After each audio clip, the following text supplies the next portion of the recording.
The protagonist begins by saying it was a boring life. He was born into a regular family and lived regular days. Most days were dull, and he believed he would die without anything special ever happening. However, that wasn't the case. One of the protagonist's eyes glows as he says everything changed. On the screen there's a blonde character and he says he found a game called Heroes of Destiny, and that's how he became the owner of the world. However, now back in his apartment he's really happy because he's finally alone. It's not that he likes or dislikes school. He turns on his PC and says it's just that when he's playing that alone is enough to make him happy. In this place, he's the protagonist. He always preferred single-player games because you can play countless routes countless times. You can even use some hacks and surpass all the system's limits. It was like the entire world there existed solely for one player. However, with a sheepish expression, he says that's what he thought, but now it's time to start over. He turns on the live stream and someone asks if he's really streaming in the middle of the week. The whole chat starts mocking the guy, asking if he's some kind of bum who doesn't go to school and just stays on the PC, until someone named AGJ sends a donation of 10. Even though it wasn't much, he was happy since something is better than nothing. Then someone named DEA sends 1,000. Now he's confused. He grabs the monitor and everyone in the chat wants to know who this crazy person is.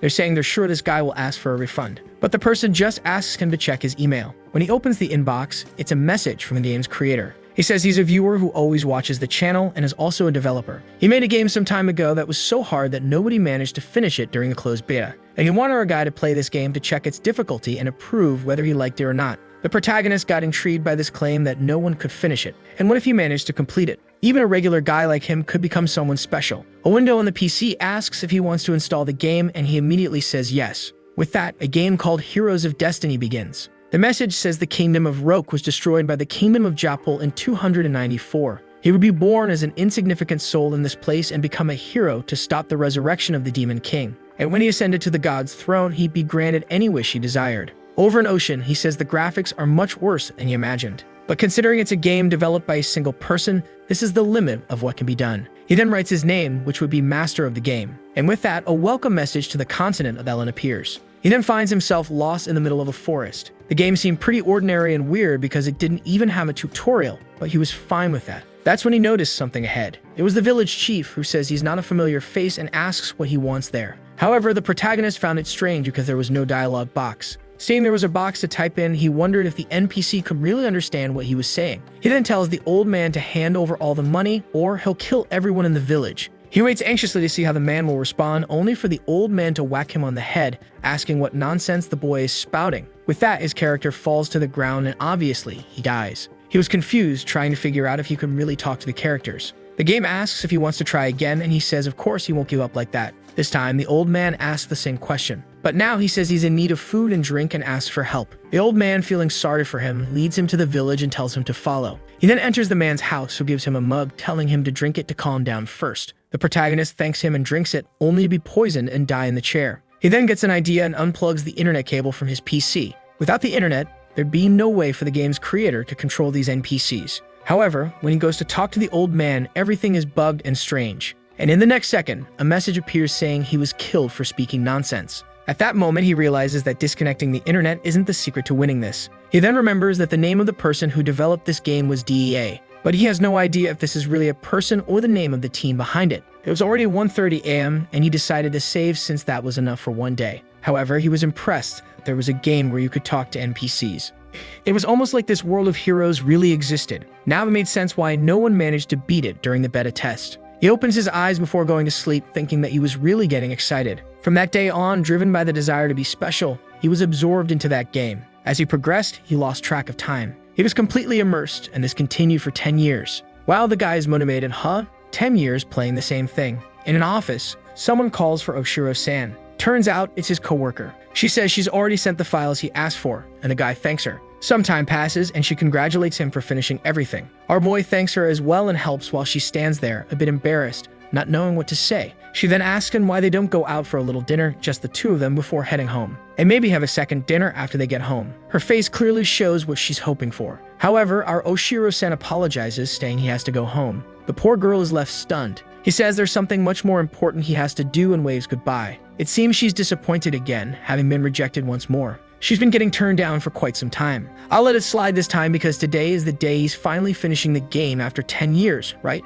So, let's see. Apparently, the night turned into morning. He is congratulated for being the first human to enter the ranks of the gods, and for being registered in the Hall of Honor. Our guy is standing there, all happy that he finally managed to finish it. But his smile quickly changes expression. After so long, he managed to do what he always wanted, to become in some way special. But on the other hand, his life was more ordinary than ever. Wouldn't it have been much more extraordinary to be with his coworker? Huh, you idiot. At least in the game, he felt like he had lived something entirely different. He remembers the characters like the Black Prince, Gale Krakow, Cardinal Cesar Libero, and the Witch Celestina Urin. All the characters were full of charm and unique personalities. The reactions there were so lifelike that he felt those people existed somewhere else. But now, rubbing his eyes, he knows it's all over, until he hears a sound. Looking at the screen, he sees a message asking if he wants to start a new adventure. But this is a very honest message, warning him that if he presses yes, he'll be teleported to the continent of Ellen. And after selecting it, he wouldn't return until the game was completed. Oshiro wonders if there's some kind of secret stage. However, with his mouse, which looks more like a brick, he says he's eager to go through it all again. And now that he's come this far, he had no choice but to move forward. Of course, he's transported to the continent of Ellen. At least, unlike other protagonists, he was 100% warned. A strange voice welcomes the master of the game. Slowly, he opens his eyes, wondering why his chest hurts so much. He couldn't breathe properly and had no idea what room he was in, until someone next to him says he's finally awake. It's an old man with a mustache who says it's thanks to the high-tier potion he had reserved. The boy starts to open his eyes, and the man calls him Calyx-sama. But our confused protagonist asks who the mustachioed man is, leaving him unsure of what to say. As far as he remembers, the healer didn't mention this potion causing amnesia. However, the protagonist has a desolate look, clearly confused. The man then says he'll introduce himself again and states his name is Russell. The protagonist quickly notices the man isn't speaking Japanese, but he can understand everything he's saying. But the worst part is that he's still feeling the same chest pain since he woke up. Russell apologizes, saying it's his fault for rushing him. The chest pain was a side effect of the potion he gave him, but it would pass soon enough. He then says the boy will feel much better shortly, so he'll take his leave for now. With that, the door closes while our boy is left standing there confused. Some time passes and the candle goes out. He opens his eyes again and rises from the bed. Going to the mirror, it's just as he thought. His body feels entirely different, and it's obvious he's in a different body. A body he has no idea who it belongs to. He can remember the 30 years he lived, but he can't even figure out his name in this moment. Looking at himself in the mirror, he wonders who in this world this person is. That's when the famous system window appears. Player name, Calyx Shiken. A noble with no profession, completely battered and broken. Level 8 with a reputation of 3 stars and 14% approval. Additionally, he possesses the governing skills of finance, development, and military. What Calyx notices is that this screen looks very similar to the game system's interface. Now the whole being sent to the continent thing really made sense. He was in the main stage of the entire game, the famous continent of Ellen. He puts his hand on his chest and says he needs to calm down first. He then feels something strange. He beats his chest again and collapses on the floor in pain. This body of his was a wreck and he had no idea why, but at least it was clear this wasn't just a dream. First, he'd have to get used to being called Calyx Shiken. He goes to the bed and keeps repeating to himself over and over that he is this Calyx guy. As soon as he thinks about the window, it appears again. He's certain this must be the kind of thing only he can see. At this moment, he's 15 years old, and he decides now is the perfect time to gather information. After all, if he lets his guard down in this world, he'll be killed. He checks the system and sees he belongs to the county of Shiken. If the name of the place and his last name are the same, that means he's the direct heir of this land's ruling family. At least he was lucky in that regard. That's when someone knocks on the door, startling him as he wonders who it could be. He doesn't know how to react or what would be the normal way for Calyx to respond. He keeps repeating to himself that he is Calyx while saying nothing. Then we see that it's a girl outside. She brought a big steaming cup of tea, saying it's the boy's medicine. Realizing she's a maid, he decides to act with some dignity and tells her to come in. The girl steps into the room, asking for permission. Calyx watches her closely as she walks in, kneels, and offers the medicine. What kind of medicine is this? She just walked in and I don't see any medicine there, huh? Now I see it. She's saying it's nice and warm and that he should give it a try. Our boy, who clearly needs a gym membership because he looks malnourished, asks who she is. But then he realizes that asking this will make it obvious he's not in his right mind. The girl looks confused and asks if he's feeling unwell. That's when a system window pops up in his head and he says no. The system shows that her name is Layla. She's 23 years old, has a reputation of -3, and a very low approval rating. However, he notices something odd in the system. She's affiliated with the Viscount of the Hoshiran territory. Considering they're in the county of Shiken, why is that listed in the system? Moreover, there's something even stranger. She has an unusually high combat capability, way too high for a simple maid. For someone who's played the game, he knows these are definitely not the stats of an ordinary servant. She's standing there staring at him, clearly waiting for him to drink. But looking at the tea, he's already made up his mind. No way he's drinking this thing from someone working for another house. Layla asks if he's alright and insists he drink the tea. But Calyx just tells her to leave it there and go. She starts smiling brightly, insisting he drink it right now. Calix grabs her hand angrily, suspecting she's about to force him somehow. But as soon as it's in his hand, he fakes a cough and spills it to the side. As the cup falls, he thinks that's enough. Once all the liquid is spilled, he won't have to drink it. But then Layla, in a display of Spider-Man-level reflexes, catches the cup mid-air, ensuring not a drop is wasted. Seeing her pull off the classic Peter Parker move, he has no idea what to do. He takes the cup back slowly while wondering what kind of reflexes she has. It would be bad if their eyes met, as she might realize he did it on purpose. As she stands up, he lowers his head and looks away. She places the tea on the desk, saying his medicine is safe. Meanwhile, he's lying in bed, avoiding eye contact with her. He knows there's poison in there, and no way is he drinking it. He closes his eyes, thinking he has to do something about this situation. Just as he's about to pass out, she hugs him. She asks if he's okay, and Calix wonders that he managed to dodge the situation for now. Looking at the system, he wants to know more about the house Layla belongs to. First, he sees in his status that he's the son of the Count's first wife, who's already passed away. He wonders if there might be some half-siblings from the second wife. He discovers there's one older than him at 16 years old. That's when he sees in the system that the new wife's name also ends with Hoshirin. He immediately connects the dots and realizes this woman must have sent Layla. If Calix, the son of the first wife, dies, the woman's son will inherit the title of Count. Strangely, the lunatic is breaking out in a cold sweat while feeling excited. As always, the game Heroes of Destiny starts off hard. He then tells Layla he's feeling much better now and thanks her. But he asks how his stepmother is doing. Layla looks surprised and says the Countess is very upset about the boy trying to take his own life. She pleads with him never to do something like that again. That's when Calix understands why this boy was bedridden and in such bad shape. Judging by the pain in his chest, this guy must have tried to end his own life. He says he won't do such things anymore, and Layla replies that the Countess will surely be happy to hear that. He thanks her again and asks her to leave. But her expression changes and she says he still hasn't taken his medicine. Now he's scared. It seems the damn girl won't leave until he drinks it. The problem is, she's there to kill him, and if he refuses, she might simply assassinate him outright. Even though he knows the game, at this moment he's just a fragile teenager. He could try yelling for help, but what if she cuts him down before anyone arrives? He would definitely die before that happens. She's already turning back to him, and he realizes he might not have a choice but to drink it. But then he asks himself the obvious question. Why is she poisoning him instead of just stabbing him and running away? If that's her plan, clearly she can't draw attention to herself. That poison is a way to make it look like he took his own life. It's the same poison that Farmer gave him 10 years ago. And Layla says that if he's having trouble drinking it, she can help. But there's something Calix learned while playing this game. The worst will always happen, so it's best to be prepared. He's certain that even if he refuses, she'll force his mouth open and pour it in. The madman is blushing, saying this makes him really excited. Indeed, the game Heroes of Destiny never disappoints. Layla sits down and offers the tea once more. Suddenly, he grabs the poisoned tea and drinks it all. Layla simply watches as the effects of the poison finally kick in. As he expected, this was bound to happen. Now the question is, how will he get out of this crisis? There must be a person or an object to resolve this situation. That's when he remembers Russell mentioning having some high-tier potions in stock. He comes up with an idea and tells Layla to step outside and call for Russell. She asks why, and he humiliates her, asking if he really has to explain himself to a mere servant. The girl is shocked and quickly apologizes. When he shouts and orders her to leave and fetch Russell, she rushes out. Calix knows that the potion Russell used earlier could be traded for a castle. Yet the man didn't hesitate to use it on him. At the very least, he seems like someone who isn't trying to kill him. As soon as Layla leaves the room, he gets up and tries to vomit. But no matter how hard he tries, nothing happens. The game wasn't going to make things that easy. One thing was clear. There was always a solution to every problem. He begins searching through all the drawers, desperately looking for an answer. But the system warns that his eyelids are growing heavy. As his consciousness fades, he continues searching, tossing books and rummaging for a solution, until his eyes grow heavier and he collapses to the floor. He wonders if he'll restart the game from the beginning or truly die for real. That's when he sees something. Right in the middle of the shelves, there's a potion. His expression changes upon spotting it. He starts crawling, finally grabbing the bottle. But upon opening it and taking a sniff, it's not what he expected. It reeks terribly like rotten milk. And that's exactly what it is: spoiled goat milk. He remembers that in the game, yogurt was the antidote for this poison. But can spoiled milk really be considered yogurt? The system once again warns him that his vision is fading. He knows that after the third alert,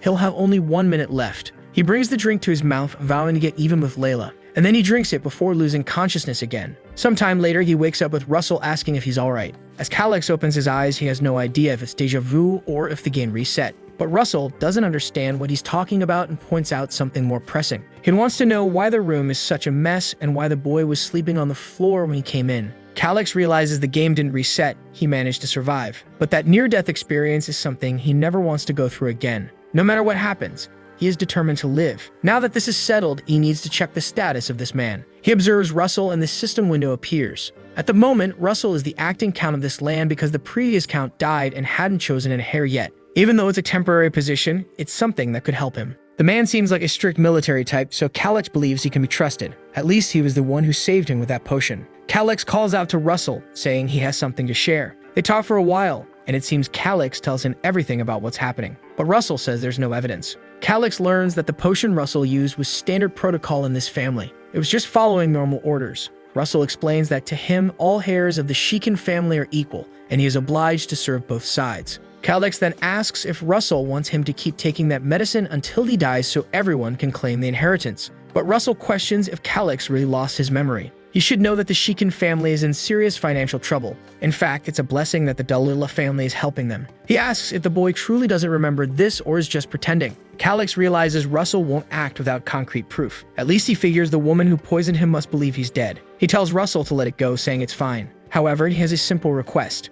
Russell notices something different in the boy's demeanor. 4 hours later at Shikin Castle, someone moves across the rooftops. The figure stops atop one of the buildings, adjusting their face covering. The person observes the knights below. It appears to be Layla, who notices that security has been significantly increased. She glances at the wall, spots a tunnel, and in the next scene, she's inside the castle. Approaching a door, she sees there are no guards outside the room. She opens it, and inside, she sees a body covered with a sheet. Still, she's not entirely sure if Calyx is dead. At least she used a special poison, so he must have died painlessly. She takes a letter from her pocket and places it on the desk. She retrieves a seal from a drawer and stamps the letter. With everything in place, she only needs to leave safely. But suddenly, someone comes up behind her and places a sword to her neck. She instantly recognizes the voice, but the person says nothing, and she can only fear the blade slitting her throat. She pleads with him to wait and screams, claiming it's too late. Lord Calyx is already dead, and now the Shikin family can only belong to the Grumbine family. Of course, it's Russell standing behind her, observing everything. She falls silent for a moment.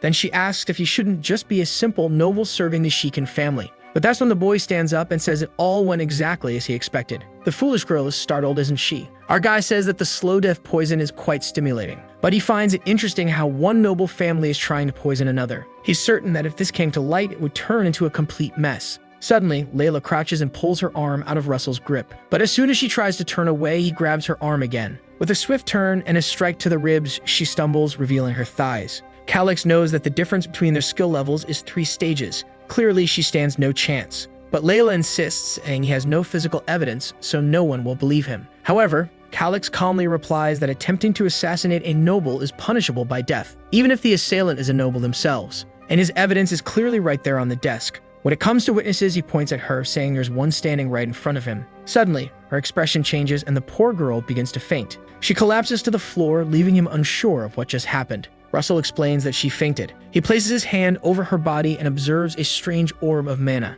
Our boy recognizes it as what's known as a mana hole. Russell explains that she likely doesn't know how to use any mana-breathing techniques. She's probably at the level of an elite soldier with good training. Russell, however, notices something odd. Calyx doesn't seem impressed by this information, suggesting he already knew about it. He recalls the boy mentioning he had a simple request. Now Russell wants to know how much this kid already knows. Calyx says that for now they need to imprison her because they have many favors to ask. Later, the devilish maid is tied to a chair. Her arm looks like it has a Pokeball inside it as he tosses a potion at her. Our girl even wipes her face clean. When she wakes up, she finds herself tied to the chair. Calyx immediately mentions the slow death poison. Obviously, it kills within 3 to 6 hours. It's the ideal potion for anyone looking to end their own life. He speculates that if he died like that, everyone would think it was by his own choice. He grabs her face and asks why she did it. She feigns ignorance, pretending not to understand what he's talking about. But Calyx says he's sure she was afraid of dying, which is why she acted the way she did. This means she doesn't have enough loyalty to lay down her life for Lady Stella.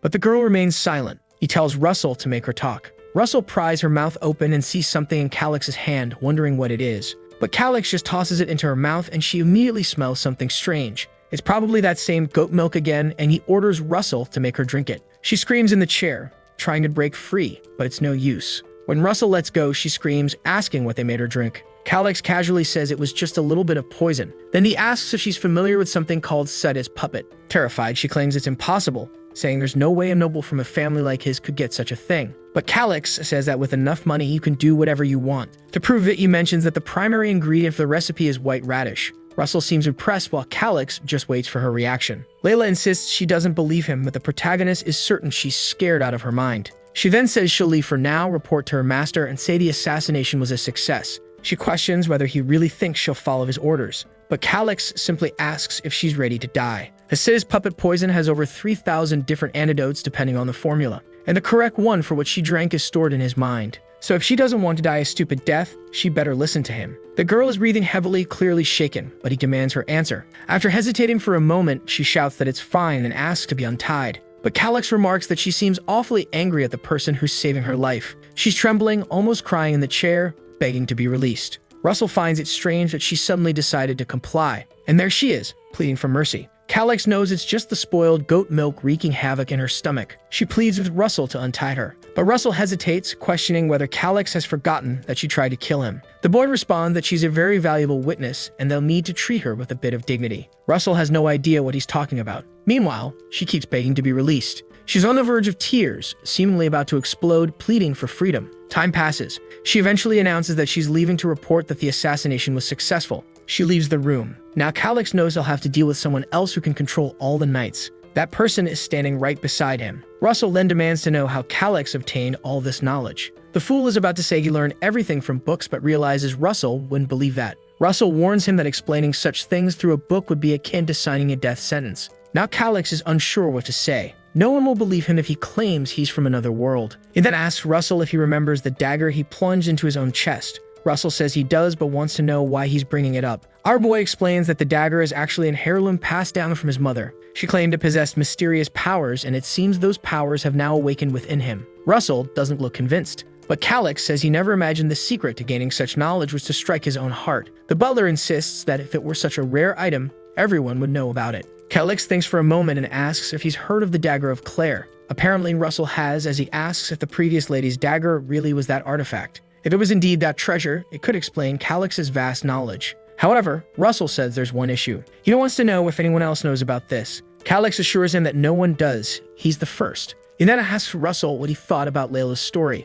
specifically the idea that all of Count Claire's movements, his father's movements, had been leaked. A knight like his father, who was on the verge of advancing in rank, shouldn't have died to a mere monster attack. It's ridiculous to believe such a story. Russell immediately realizes Calix is seeking his help. But in the political games of succession, Russell has no intention of getting involved. However, if the Count's death truly was premeditated, that changes everything. Yet gripping his sword, Russell debates internally. As a soldier, he doesn't want to get entangled in politics. This principle has guided him for 50 years. Just as he's about to express this to Calix, the boy suddenly shouts, demanding to know why his father had to die. All he wants is to understand why his father was murdered and who was behind it. Obviously, so he can start planning his revenge. He asked Russell if he isn't curious too. Whoever it was, they already know it was someone who stood to benefit from his death. But they can't give up just because the situation seems difficult. He pauses for a moment and asks if it's truly right for a knight to serve a family that orchestrated an assassination. Russell freezes for a moment. Then he kneels and swears loyalty to Calix. Our boy is thrilled but hears Russell add one caveat.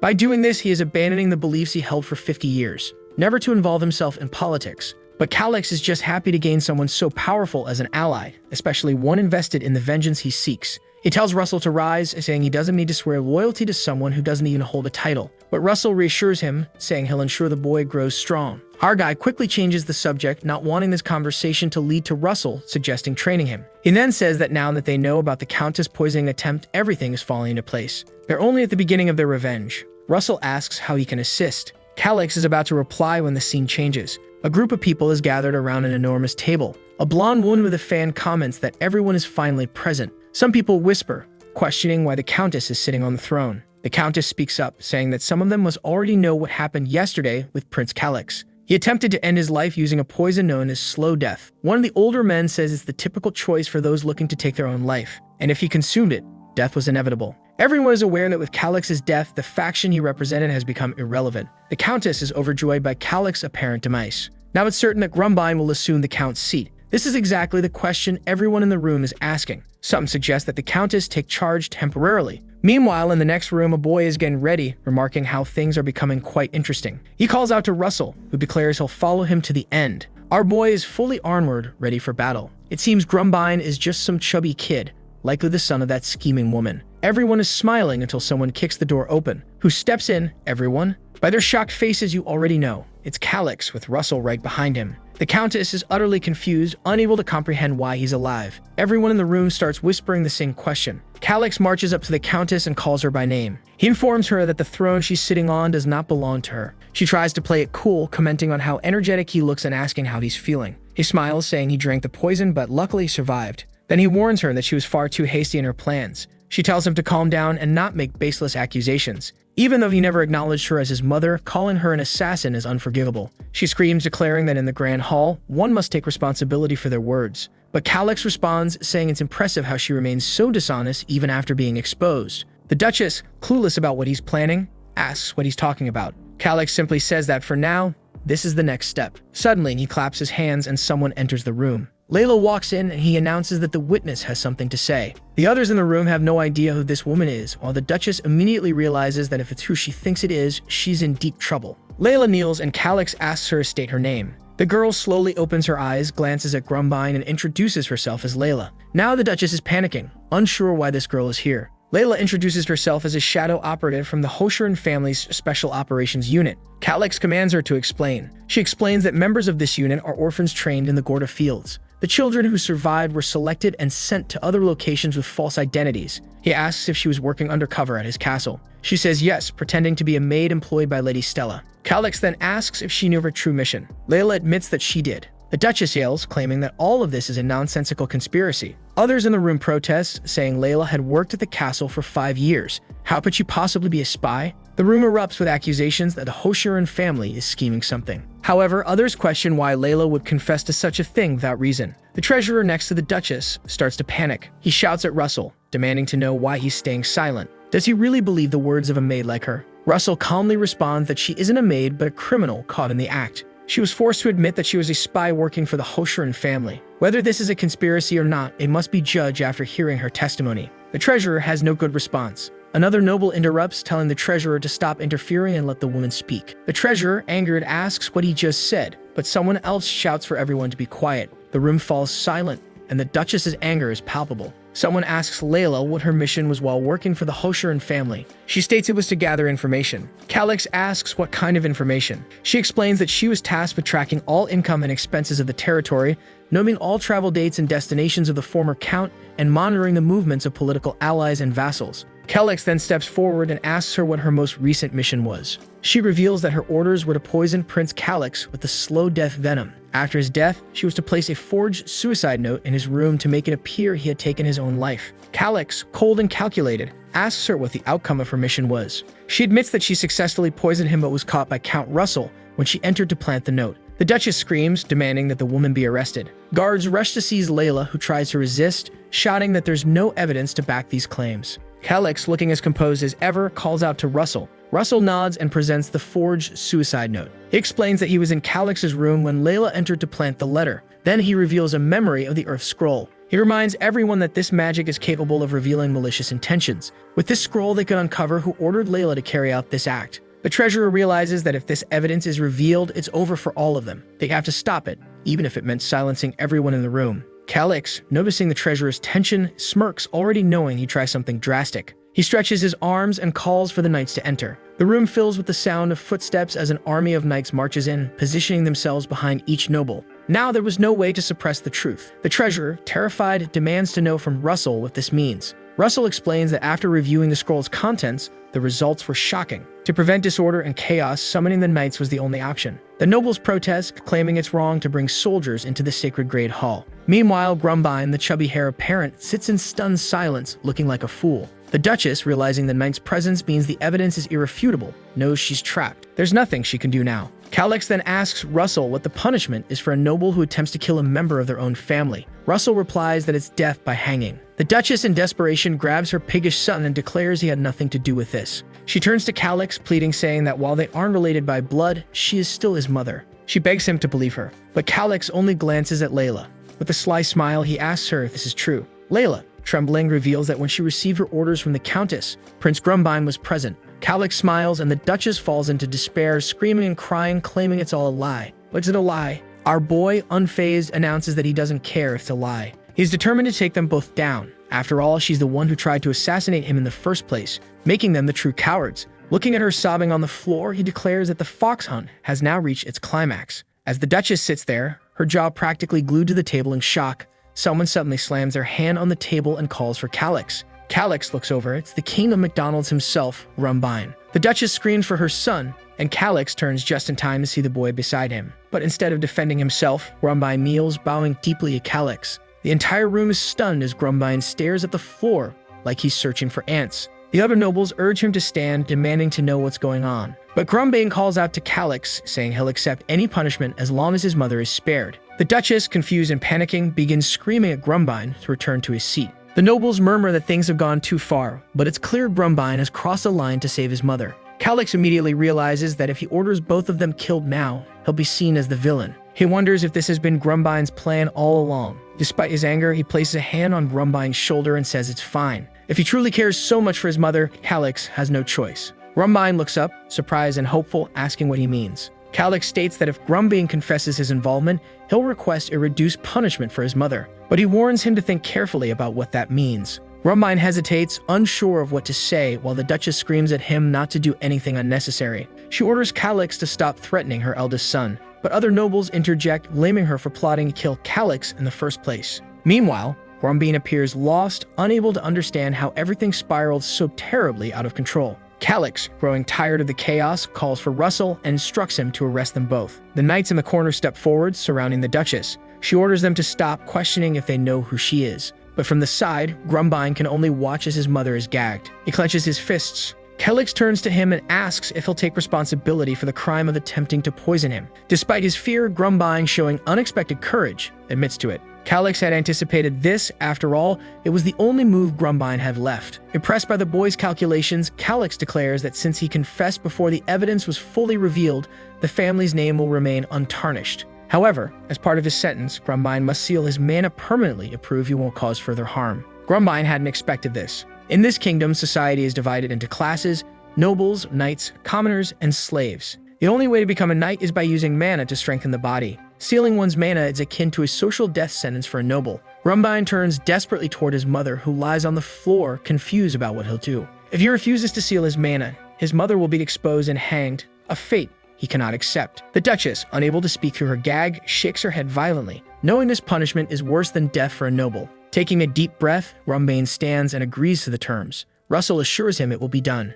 He hands Grumbine a scroll. Grumbine bites into it, pressing his hand against his chest. A golden circle forms over his stomach as mana begins to accumulate and slowly fades. The Duchess writhes on the floor, desperate for him to stop, knowing not even a Grandmaster could undo this. Grumbine tears the scroll away from his chest as Calix watches in silence. The mana continues to dwindle until it vanishes completely. Everyone in the room realizes his mana has been sealed. The Duchess, sobbing uncontrollably, looks defeated, while Grumbine appears content. At least he managed to save his mother. But she lies on the floor, lamenting that it's all over, disappointed in her son's naivety and innocence despite being her biological child. Grumbine turns to his mother, trying to comfort her, saying he's always dreamed of becoming an artist. But the Duchess, biting down on her gag, screams Calix's name in fury. Breaking free of her restraints, she curses Calix and vows to bring ruin to his family for generations. Calix, calm and composed, knows she's powerless now. Her strength will likely amount to no more than Layla's. Grumbine kneels by his mother, gently asking if she's okay. Calix, however, feels a pang of guilt for ruining the future of someone so young. But he reminds himself that it's just a game. There's no room for sympathy. Russell, observing him, seems confused as Calix steels himself for the next step. Now that they've come this far, there's no turning back. Calix orders Russell to proceed with the remaining matters. It's announced that Lady Stella and Prince Grumbine will be confined to an annex forbidden from any outside contact. The mother and son are escorted out through the door, leaving Calix watching intently. He then approaches the treasurer, accusing him of leaking vital documents. As a result, the treasurer is stripped of his position, imprisoned, and placed under investigation. The old treasurer tries to make excuses, claiming his situation is different. He curses at one of the soldiers, who doesn't appreciate it, and lands a solid punch to his gut. With that, the bald man is dragged away. Calix feels a bit awkward about causing all this chaos, but at least things seem to be working in his favor. The remaining people in the room tremble with fear, terrified they might be punished next. Observing Calix, they begin to realize something.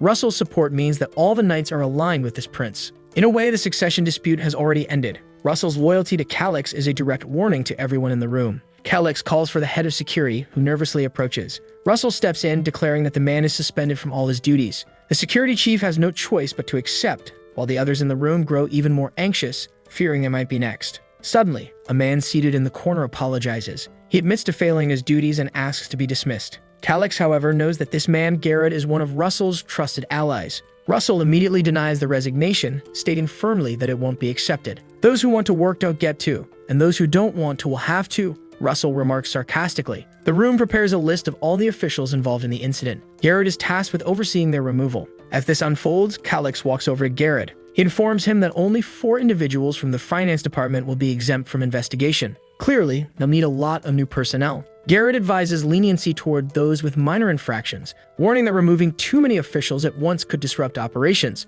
Calix counters, questioning if avoiding investigations for the sake of operations is really a good idea. He argues that granting forgiveness won't be seen as leniency. It will be perceived as weakness. Garrett insists that many of the officials were merely aligned with the wrong side. But Calix interrupts, stating that his decision has already been made. Seeing that the prince won't budge, Garrett concedes. And he can't help but wonder how this once weak boy has become so resolute. The room is aware of Russell's strength and Garrett's intellect. Now both stand by Calix's side, solidifying his position. Our boy smiles, knowing the county is nearly within his grasp. Suddenly, a blue light flashes. He opens the system and declares it's time to use more of his talents. As the system interface appears, he begins analyzing everyone in the room. The glint in his eyes and his crooked smile give him the look of a madman. Calix identifies everyone with ties to opposing factions or ambiguous loyalties. Those individuals are marked for removal. Even the useless ones won't escape his scrutiny. Only those who survive his loyalty test will remain in his future plans. Like the rest of the nobles, I'm sitting here wondering why this kid has such a creepy grin. Some of the others are trembling, knowing that if Calix takes a dislike to them, they're doomed. Desperate, they rush forward, showering him with praise, calling him an incredible leader and begging to speak with him. Calix tells them to calm down, saying they have plenty of free time to discuss things later. Russell watches from the sidelines, still unsure how things turned out like this. Time passes, and we return to the castle. After a day filled with political maneuvers, Calix collapses onto his bed. He's exhausted. He reflects on his past life, where he was average in studies, appearance, and just about everything else. Nothing in his life was terrible, but nothing was particularly great either. That all began to change when he discovered Heroes of Destiny. He wondered if completing something no one else could would finally make him special. He recalls the moment he finished the game and the message declaring him the first human to acquire the Seed of the Gods. At that moment, he wiped his eyes and wished to be reborn in the continent of Ellen. It was the only way he could continue to feel extraordinary. Now sitting on his bed, he remembers that wish and the game's narrative about being born as an insignificant soul. The story said he would need to survive turbulent times and become a hero to ascend the throne. He suddenly realizes what's happened. When he completed the game, his wish was granted. But perhaps the deity misunderstood what he truly wanted. Still, it doesn't matter now. There's no turning back. Calix wonders if completing this game once more will grant him another wish. He began drifting off to sleep, vowing to conquer this world again. The next morning, he wakes up, refreshed and ready for a new day. He ponders where to begin. He remembers certain territories perfectly from the game, but has no idea what Shiken is really like in this world. Calix decides he needs to check the map to figure out exactly where Shiken is located. The system even provides him with a detailed map. What a beauty. A message pops up, notifying him that he's already conquered the entire continent of Ellen. Since he finished the game once, he now has access to all the map markers. He's ecstatic, realizing this is essentially a treasure map, showing the locations of ruins, dungeons, and hidden secrets. This was one of the bonuses nobody knew existed, as no one else had completed the game. The map even includes information he wasn't aware of himself. With this resource, navigating the world becomes much easier. Then he pauses, wondering what year it is. He checks the imperial calendar and sees it's the year 289. The game Heroes of Destiny begins in 294. This revelation helps him understand Shiken's situation. He inherited a piece of land that in 5 years would somehow vanish. He recalls Russell mentioning the dire state of the finances, and now it makes sense. They are on the brink of collapse. Suddenly, a financial status window appears in front of him. Calix glances over the details and immediately yells that it's unbelievable. Looking at the current state of affairs, he wonders if the best option is to steal all the money and flee. But he quickly dismisses that idea, realizing land is far more valuable than wealth. It can only be inherited. His first step is to review all financial records. He notices that farm collections aren't significantly lower than in other territories.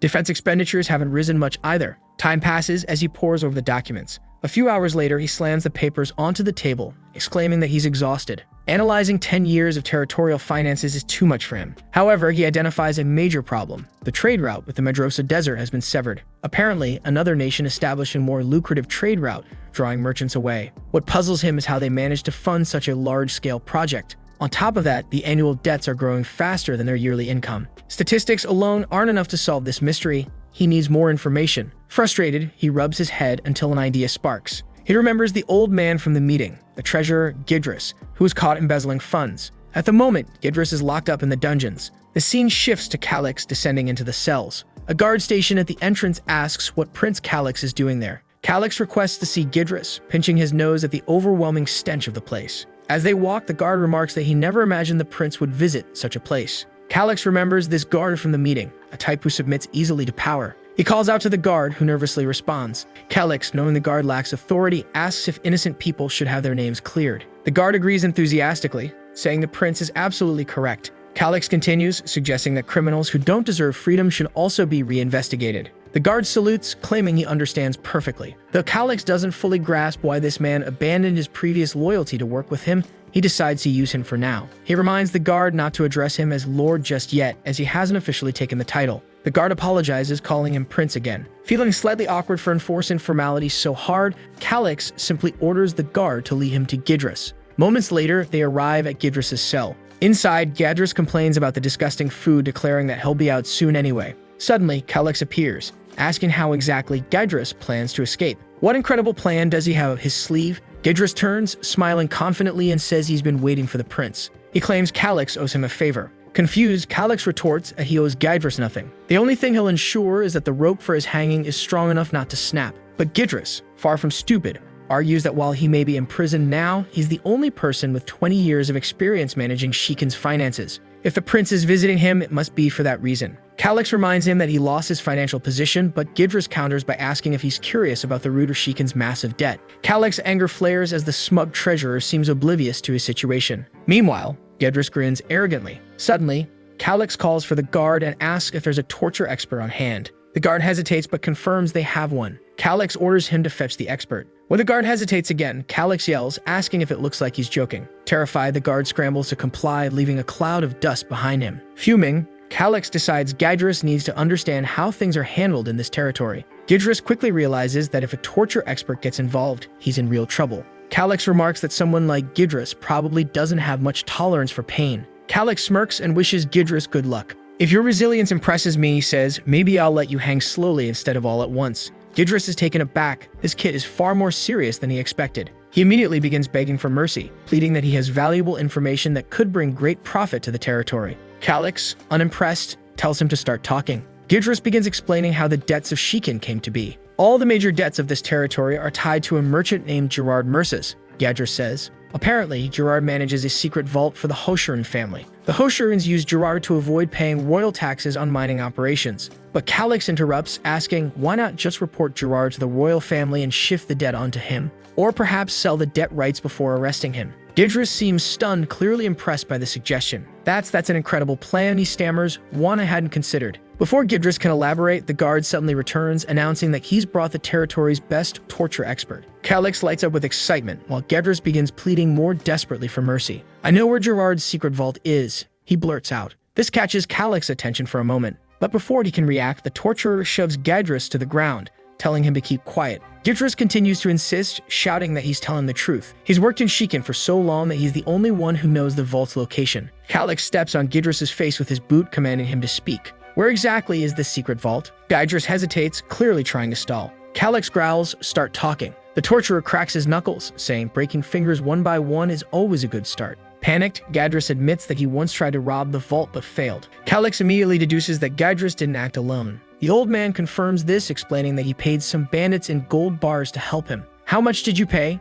Calyx demands. 300. Calyx interrupts, incredulous. No, 3,000, Gidris finishes weakly. Hearing this, Calyx bursts into laughter, the sound echoing ominously through the dungeon. The guard outside the cell gulps nervously. He knows that when the prince reacts this way, it's never good. Calyx composes himself, his voice icy. 3,000 gold? That's the annual revenue of this territory. Where did you get that kind of money? He accuses Gidris of embezzling funds from Shikin's treasury. Gidris bows his head to the ground, confessing that he had no choice. The opportunity was too tempting, he says. If it weren't for that cursed magic crystal orb, I would have succeeded. Calyx narrows his eyes. What's this about a magic crystal orb? Gidris explains that the orb was used to access the vault. He adds that duplicating the orb cost him 2,500 gold. Calyx begins piecing things together. You were scammed, he says flatly. The bandits and Gerard Merces were likely working together. Gidris shakes his head, insisting it's impossible. I saw it with my own eyes. Gerard used the orb to open the vault door. Calyx orders Gidris to reveal the vault's location. It's in the highlands of Gorda, Gidris says. Calix opens his map, and while Gidris admits he was blindfolded during his attempt, he's confident the vault is in that region. The prince pauses, deep in thought. Everyone around him wonders why he's just standing there, staring at nothing. Focusing on the map, Calix deduces a potential area to investigate. He realizes he needs someone familiar with the highlands of Gorda. Remembering Layla's comment that her orphan squad was trained in Gorda, he formulates a plan. Calling for the guard, he announces they're leaving. Gidris, desperate, shouts after him, demanding to know where he's going. But Calix leaves without answering while the guard slams the cell door shut. Walking away, Calix can't help but think about the 3,000 gold Gidris stole, and how this guard likely pocketed his share. His fury grows as he contemplates it further. He suddenly stops and calls for Shu, the guard. Startled, Shu nervously asks what he needs. Calix casually mentions the 3,000 gold Gidris stole, asking if Shu knew about it. Shu, feigning ignorance, vehemently denies any knowledge. Calix smirks and starts walking away. I overheard something interesting from Gidris while you were out, he says cryptically. I'm a generous person, but there are things I simply can't overlook. He leaves Shu sweating, unsure if the prince knows more than he's letting on. Calix's mind races with possibilities, yet he remains outwardly composed. For now, he's in a dilemma,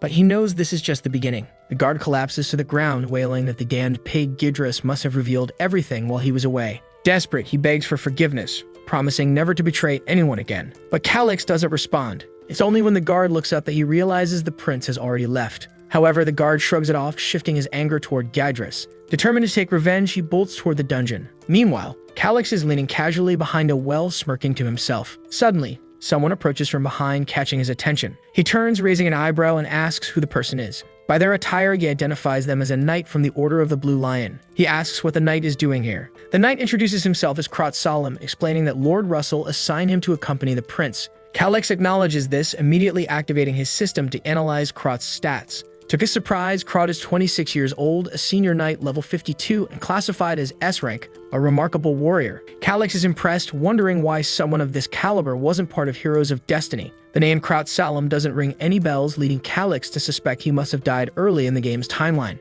With a potential score exceeding 700, Krot could have easily been among the top 100 strongest individuals on the continent. His military ranking combined with his raw power makes him a formidable asset. Calix muses that Krot might even be connected to the infamous Messenger of Death, a character in the game who slaughtered enemies mercilessly, never revealing his face. But Krot's cheerful demeanor and muscular physique don't align with the thin, sinister figure described in the game. Deciding not to dwell on it further, Calix acknowledges that having someone like Krot around is beneficial regardless of his past. Krot calls out to the prince, snapping him from his thoughts, and comments that he must have been daydreaming since he'd been muttering Krot's name repeatedly. Before Calix can reply, Krot informs him that a merchant named Gerard Merces has requested an audience. Hearing this, Calix's eyes narrow. Gerard Merces, the very name Gidris had mentioned earlier, the man to whom Sheikah owed its crippling debt and the only one with access to the mysterious secret vault. Now things are getting interesting. Calix strides forward, beckoning Krot to follow. As they walk through the corridors, Calix observes Krot's slightly clumsy demeanor and concludes it's impossible for him to be the Messenger of Death. A short time later, they arrive at a meeting room. Calix steps inside, greeted by Gerard, who places a hand on his chest and introduces himself as the head of a small trading company. Calix responds politely,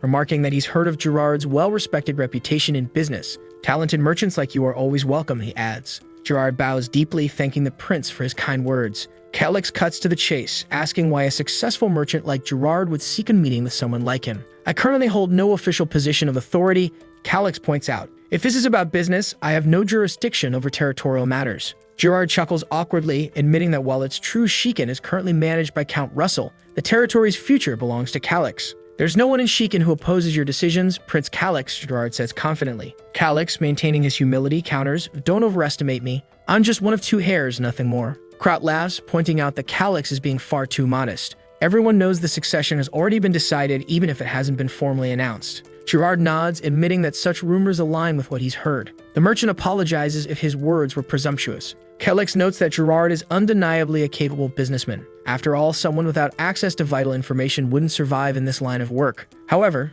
Gerard finds himself puzzled. The prince before him doesn't match the rumors of a knave and foolish boy. The person he sees is sharp, calculating, and far more mature than expected. Still, Gerard compliments Calix's striking appearance, admitting that the rumors about his beauty weren't exaggerated. Blushing, Gerard remarks that Calix is exactly his type. Feeling an ominous intent behind Gerard's words, Calix abruptly stands, his voice firm. I don't like wasting time, he declares. If you don't get to the point, I'm leaving. Gerard immediately apologizes, realizing he can't afford to lose this meeting. Though he's captivated by the prince's charm, his priority is securing a working relationship with him. Seated once more, Calix watches Gerard carefully and orders him to speak directly. Gerard explains that he wants to support the prince, but his primary reason for being here is the massive debt left by the previous count. Feigning ignorance, Calix claims he's never heard of such a debt. The guy managing finances is in prison for his crimes, he adds nonchalantly. Krat, standing nearby, cringes at Calix's casual nose-picking, finding it utterly distasteful. Unfazed, Gerard smirks, having anticipated this response. He knows that Calix is far from clueless, and this conversation is just getting started. Gerard begins explaining with a sly smile, "This all started just 5 years ago, so it's impossible you don't know about it." He beams, thinking this is the moment he's been waiting for. He envisions the despair on this adorable little prince's face, the fear when confronted with the monumental debt. Gerard is eager to watch Calix break down into tears, his face twisting in helplessness. He continues, according to the terms of the 3-year contract, the payment can be demanded at any time. It's unfortunate, but I must inform you, in 2 weeks, 60,000 gold coins must be paid. Krat freezes at the number, visibly shocked, while Calix remains calm, his expression unreadable. Gerard assumes the prince is pretending to stay composed, finding his attempt at stoicism absolutely delightful. He revels in the sight, continuing his internal monologue. "Stop flirting with my protagonist, Gerard. Where are the wafers?" Calix, however, says nothing. Krat finally speaks up, nervously asking Gerard to consider postponing the payment date. But Gerard quickly dismisses the idea. Silence falls between them. Breaking it, Gerard says with mock pity, "It's truly unfortunate, but Shikin's territory has been declining rapidly. We've shown goodwill by waiting over a year for recovery, but nothing changed. Now that Prince Calix is taking charge, he'll need to repay this courtesy." Calix recognizes Gerard's facade of generosity, noting how cleverly he masks his extortion behind politeness. The prince rises, nonchalantly remarking, "Perhaps you're unaware, but Shikin's annual revenue exceeds 6,000 gold coins. Finding someone willing to lend 60,000 gold won't be an issue." Krat's confusion deepens, unable to believe such a claim. Gerard stands, feigning delight. "That's excellent news. It seems there's nothing to worry about then." But inside, Gerard knows how difficult it is to secure connections for such an amount. He announces he'll return soon to collect the payment and leaves, confident this territory will soon fall into his grasp. As he leans in to bow, Gerard's thoughts turn sinister. Soon enough, this pampered noble brat will be groveling at my feet. Maybe I'll sell him at the slave market, but not before enjoying my prize. He departs, thanking Calix and wishing him good fortune. Calix watches him leave, unfazed, while Krat stands there trying to process what just happened. Krat blurts out, 60,000 gold? How can you stay so calm about this?" Calix, already planning his next move, knows the secret vault in Gorna holds the answer. The map had already marked ruins and treasures in the region. The challenge now lies in navigating the dangerous continent of Elen. The highlands of Gorda are particularly perilous, home to intelligent creatures like the Riskath. It's a region people avoid at all costs. Outside the castle, Krat asks Calix what he plans to do next. Calix smirks, knowing it's time to find someone who knows Gorda well, someone like Layla. The scene shifts to a guard stationed outside a holding area. He spots Calix and nervously greets him. The prince compliments the guard's work and asks to see the prisoner. Krat decides to go ahead while Calix handles this. When the door opens, Calix is surprised by how organized the room looks. "Clean up a bit," someone remarks. It's none other than Layla, towering confidently as always. Finally, she's back after all the bizarre encounters with Gerard. Calix compliments her appearance, saying she looks great. With a smirk, she arrogantly responds, "Of course I do, just as you can see." Krat warns her to watch her tone when speaking to the prince,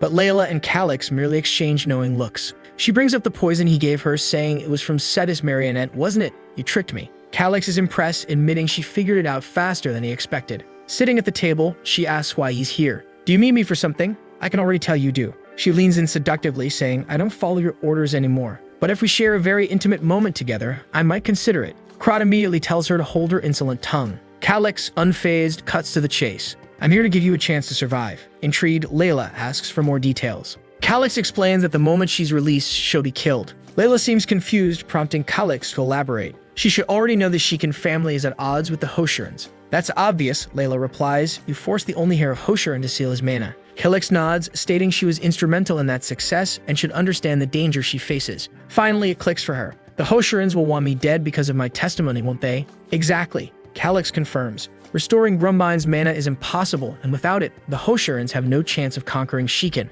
No noble allows someone who derailed their plans to live, especially someone like you." Layla, having worked for nobles for years, had witnessed many of them being killed like dogs, but she never thought it would happen to her. Suddenly, she lunges across the table, grabbing Calix. Krat immediately tenses, ready to intervene. Layla leaps toward the prince, shouting, "Die!" Calix, caught off guard, looks genuinely alarmed. Krat, however, won't let anything happen to his charge.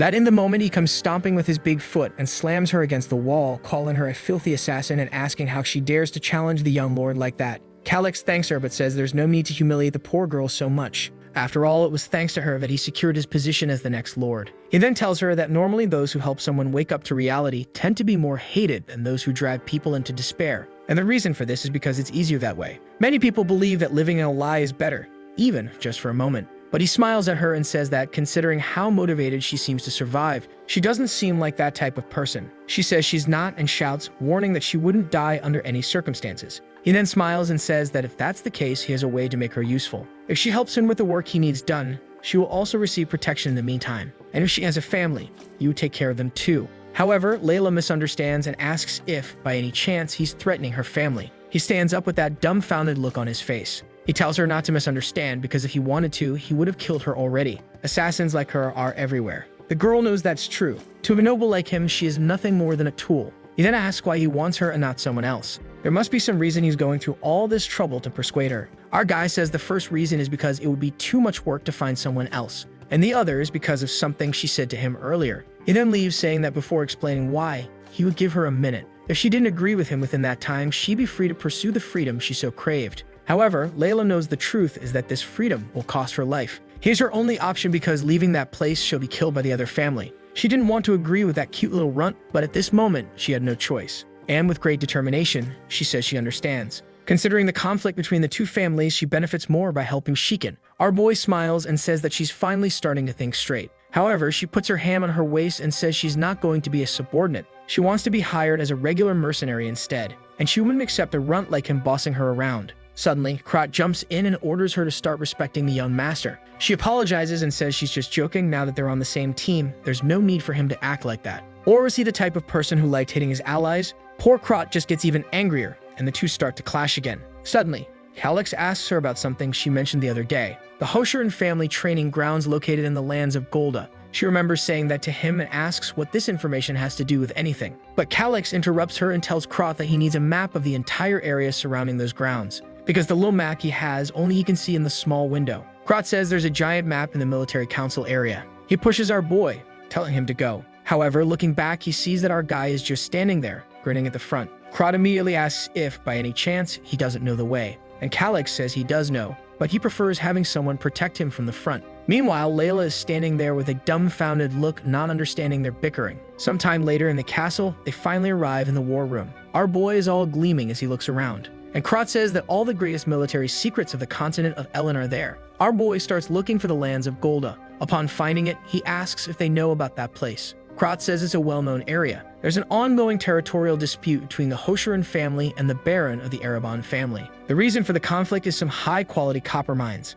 Our boy asks if Baron Ereban is on their side, and the guy confirms it. He then makes a dumbfounded face, wanting to know how accurate and updated the map is. Layla says it seems a bit outdated, but there haven't been significant changes. At that moment, however, she realizes why she was brought there. Our boy then asks if she can navigate just by looking at the map, and she says of course. She spent her entire childhood playing in that region, but she wants to know why he's so interested in the lands of Golda. He explains that there are some ancient ruins he intends to explore. She looks a bit confused and says there's nothing like that in that place. Calix looks thoughtful and asks if, by chance, adults didn't talk about places where she shouldn't go. She pauses and then says she remembers something like that. At this, Calix asks when the Hoshiran family started training troops there. She says she doesn't understand why he's asking, but since she's of the 6th rank, at least 15 years have passed. He asks when the territorial dispute began. Krot says that also started 15 years ago. At this, Layla suddenly nudges him, asking if he understands where the boy is going with this. He replies that he doesn't, and she feels devastated to have an idiot beside her.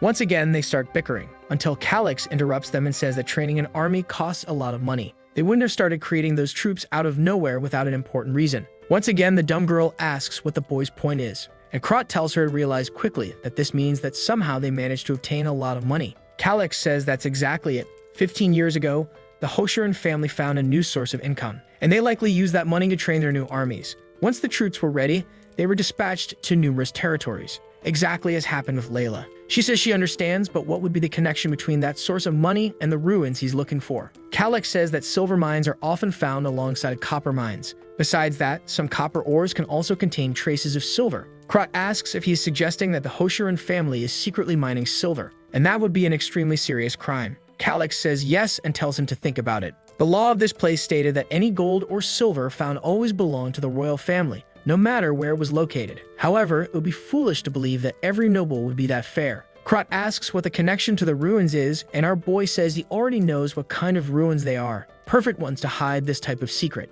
Unfortunately, he can't reveal to Krot that he already has some information about this. Layla, who's really growing into a sharp girl, asks what all of this has to do with him. She thought it was impossible for him to attack that place because Shikin's territory didn't have the resources for that. Krot gets frustrated, thinking that, as much as he hates to hear it, this is the truth. And she insists, saying that even if they started a war, as soon as the royal family knew it was pure silver, they'd take everything. Calix says they wouldn't gain anything by passing this information to someone else. Besides, his territory is on the verge of collapse. Both of them stand there dumbfounded, wanting to know what he's suggesting then. That's when he says that since they obtained the money illegally, even if they stole everything, the Hoshirans wouldn't dare report it to the crown. Later that same day at night, they gathered outside the castle. Russell told our boy that it was madness to take someone as inexperienced as Krot on this mission. He should think more about this plan because acting hastily could be dangerous. Calix agrees that it would be safer with Russell at his side, but a young talent like Krot also needed to develop. The poor fool blushes at the Lord's confidence in him. Calix continues, saying that it would be too risky for both of them to leave the territory at a time like this. Russell is surprised and then apologizes. Suddenly, he turns to Krot and tells him he better follow the young master diligently. But the fool just agrees with his tongue hanging out. Even Russell gives him a smack on the head, telling him to take it seriously. Sometime later, he calls everyone together. He explains that the young master's wounds are still fresh. But even so, he planned this expedition for the good of the territory. So all the soldiers there better follow him faithfully. Calix knows that no soldier wants to follow someone so weak who once tried to take his own life. Gaining the loyalty of those people was also his job. Meanwhile, Layla is just quietly observing from the corner. Sometime later, they approach a well. Krot goes down and our boy follows right behind him. Upon reaching the bottom, he says that by following this tunnel, they would be able to exit the castle. However, it was farther than he had imagined. Calix just passes by and tells them to hurry up. With that, the team begins walking through the darkness of the cave. Sometime later, Krot looks up and says they finally arrived. Obviously, our boy is exhausted. Krot opens the cover and offers his hand to help our boy up. Suddenly, he finds himself on the outside, or rather inside, a house.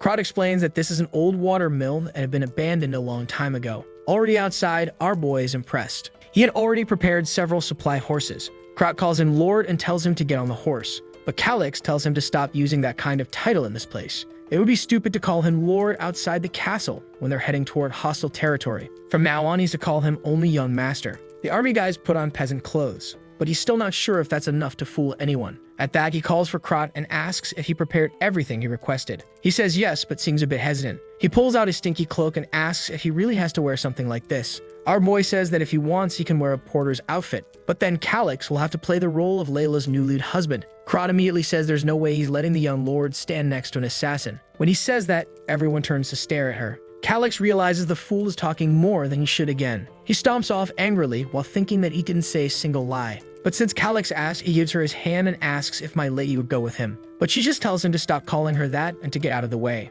Calix notices that the two of them don't have the best relationship. Somehow, he needed to calm down his team members. That's because a duo like this would be very useful if they had synergy. But if they kept fighting each other, things would only escalate. Eventually, one would die or leave the team. It's strange how Heroes of Destiny, which was supposed to be just a simple game, felt so real at that moment. He also needed somehow to help Layla prove herself to the rest of the group. Maybe he needed to do something secretly. At that, he tells Krot for them to hurry up and put as much distance between them and the castle before dawn. Krot calls everyone, and the wagons begin moving through the forest. They sleep on the ground, they pass through the forest. They stop at a small shop, they pass through a town. They cross the barrier, they sleep in the forest again. Sometime later, everyone is sitting around a campfire. Krot says that this was the last rural village they would pass through. Calix then orders everyone to prepare because the real fight would begin tomorrow. Morning comes. He warns everyone that now the real work is about to start. Everyone is already in armor, and they move out. Once again, they're on the wagons, following the path. However, Krot's expression changes.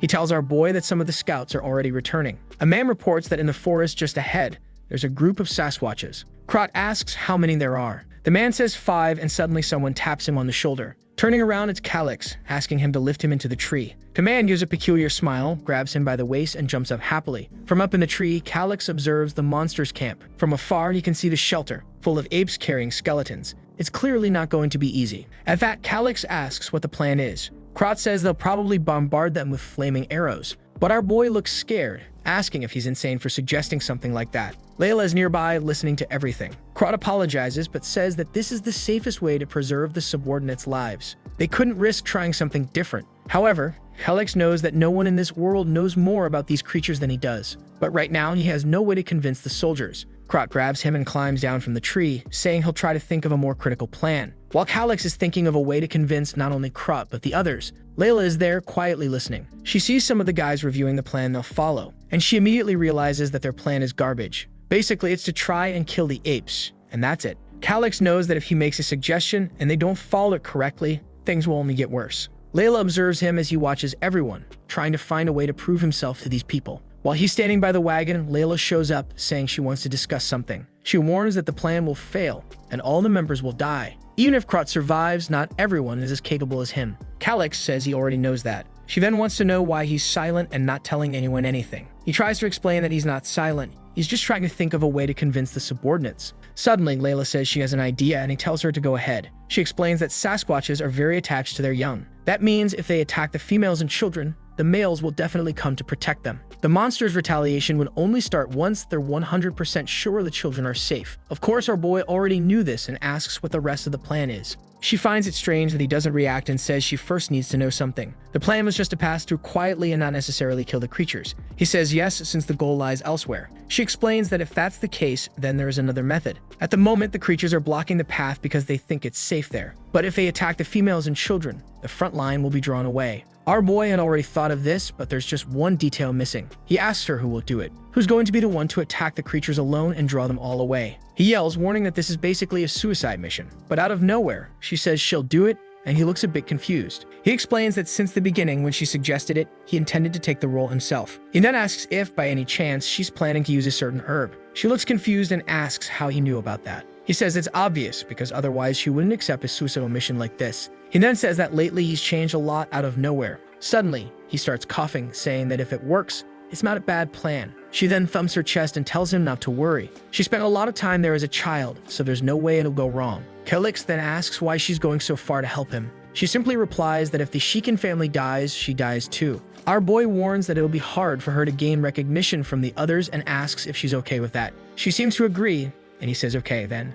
But before she leaves, he wants to help with something. She asks when it is, and he points to the horizon. He asks her what's over there and if she knows the region. She says yes and tells him to ask anything. She knows everything about that place. He then points to a specific spot, and she says that about there, she's certain. It's a camp for some goblins and also a hunting ground for the Sasquatches. Our boy thanks her, saying he can always depend on her. He's only doing this to make her feel more useful and calmer, and she simply says that she's happy to help. They continue chatting, and Krat watches from a distance. The two are having a small conversation, with her giggling and blushing. Our boy starts blushing too, and suddenly she reaches out her hand to his face. Man, this assassin is here to kill once again. Our boy is red. When he closes his eyes and opens them again, he realizes she was just pulling a leaf out of his hair. He turns completely red, not even understanding why he's acting like this himself. It's probably because he spent his entire life as an isolated otaku. Then Krat appears, asking what's going on there. Our boy tells him to get lost and says it's nothing. Then he tells the guy to prepare Layla's equipment. He also says that she'll be on a mission, so nobody should ask questions if she disappears. Krat wants to know about the mission because he doesn't trust her. But Calyx says to trust him. He trusts her, and they're on the same side. The knight doesn't want to accept it, but says that just this once, he'll understand. Layla drops something on the ground and tells them not to worry because she already has her own equipment. Everyone looks at her, a bit embarrassed. Man, this assassin really is dangerous. What's up with her walking around like that? Calyx is practically exploding while Krat asks what this is. She puts on her gauntlets and her boots. Let's admit it, the lower part around the glutes is missing just a bit of armor. She then takes something in her hand and starts smearing it on her face.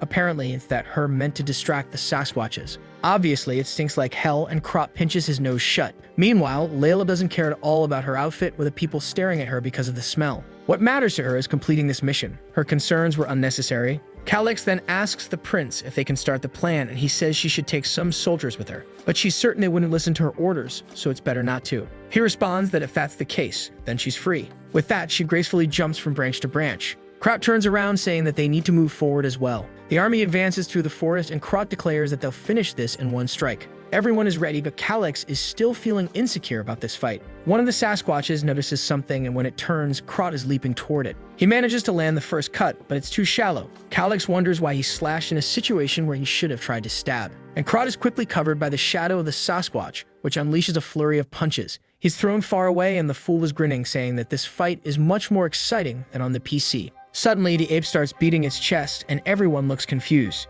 A huge flock of birds is heard around, and more of them start approaching. Calyx already realizes that maybe burning down the entire forest wouldn't have been such a bad idea after all. While Krat charges ahead enthusiastically, calling out to the Blue Lion Legion, our boy yells for them to wait and not leave him alone. At that moment, a guy named Albu and another named Thomas step in front, telling him not to stray far. The army begins fighting the apes. Krat prepares, charges his blade with energy, and leaps toward them, declaring that he'll end this now. Before the monster can react, he slashes it, and a blast of energy hits the ape. The entire forest is overtaken by the explosion. As the smoke starts to settle, Krat is already getting exhausted. But apparently, he managed to take down the first Sasquatch. He stands proudly looking back. Meanwhile, our boy wonders why this idiot is enjoying the fight so much. But then he's startled when another Sasquatch is seen pounding one of the knights. The knight's sword falls to the ground and he runs to retrieve it, but the monster comes to stomp on his back. At the last second, Dear Krat arrives with a kick to the beast's mouth. He tells the knight to grab his sword, and the guy thanks him for saving him. Krat keeps fighting but realizes that killing them one at a time is going to be very difficult. That's because, seeing the soldier's situation, things were extremely dangerous. He manages to slash another arm and the giant beast roars.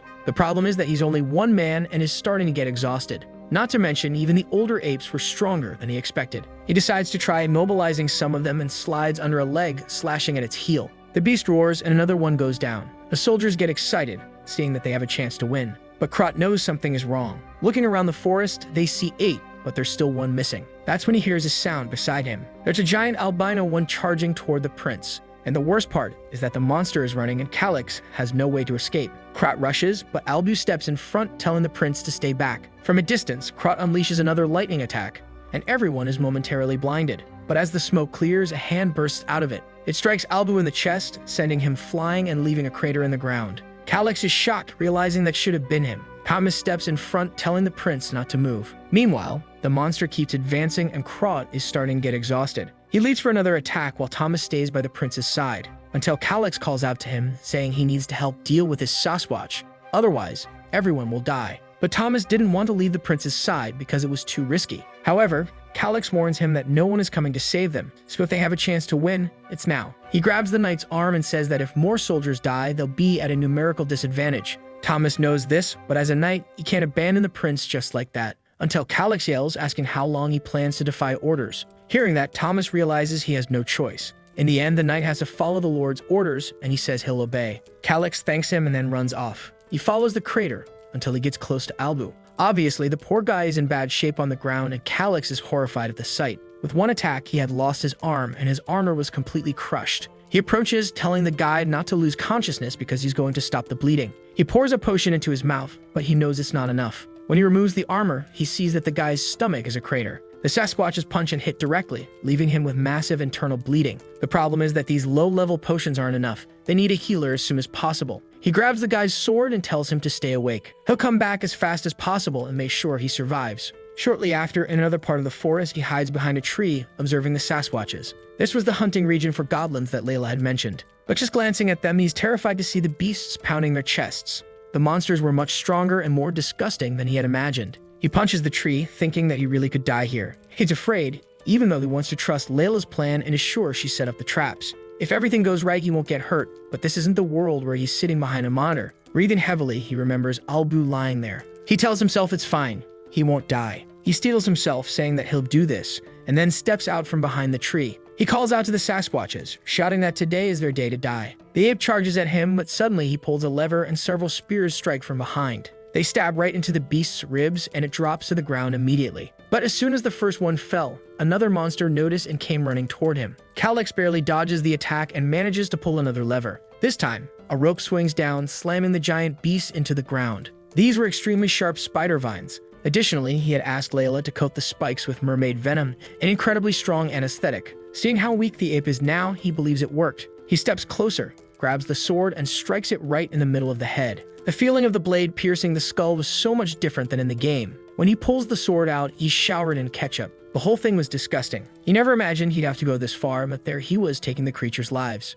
He then moves to the other beasts and strikes again, saying that they're detestable. But while he's having his little monologue, a goblin is watching from above. The monster sneaks up on him from behind, and there's no time to react. Blood spurts, and when he turns, someone had jumped in front of him. He falls to the ground as the goblin approaches. When he looks to the side, it had been Albu who had once again saved him. Man, this guy really isn't in good shape. Calix is consumed by rage and charges at the goblin. He tries to slash, but the little green creature ducks, and he misses the attack. The monster sidesteps and almost clashes him. He barely avoids it, but his shirt is torn. He realizes he only survived because the creature's arms are short. With another swing of his sword, his hand is shaking from how weak his body is. He tries to calm down, at least he has twice the reach of the creature. As long as he doesn't let it get close, he has a chance to win. Suddenly, the goblin lunges at him again. This time, he swings the sword and grazes its ear. He's about to get stabbed when he manages to dodge to the side. He realizes he almost lost an arm. Before he can recover, the monster is already coming at him again. Another slash and another nick on its ear.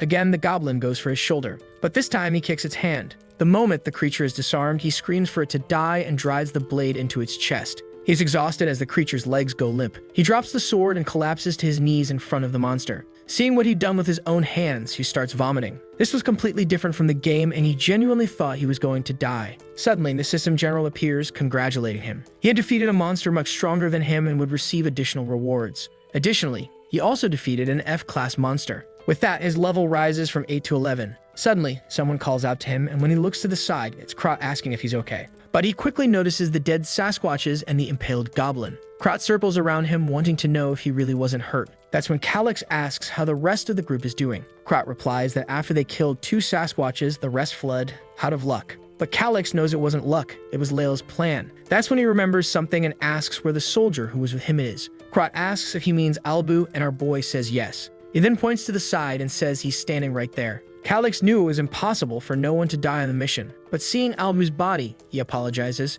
He blames himself, saying he should have been more careful. Krot stands there observing. Then he says it wasn't Calix's fault. Besides, Albu had died honorably on the battlefield. But Calix tells him to stop being ridiculous. Death was just death. There was nothing honorable about it. Krot knows this is the first time the boy has lost his subordinate and understands how he feels. But soon after, more bodies are brought before him. Calix freezes and asks what happened in the end. Krot says that 3 died and 1 was injured, which was a good outcome given the circumstances. But Calix can only think that all of this is his fault. He should have forced the knowledge he has about this world without fear of being exposed. Besides, he only survived because of Layla's traps and because Albu stepped in to defend him. He clenches his fists and begins shouting while all the soldiers watch him. He then asks what is done with bodies on the battlefield. Krot explains that if the body isn't in too bad a condition, they can take it back. Calix simply says to do it, no matter what state they're in. As Krot turns to give the order, he notices everyone crying. The soldiers were moved because, in this world, it wasn't common for a noble to care about their servants. Seeing how he acted, they swore they would protect his life at any cost.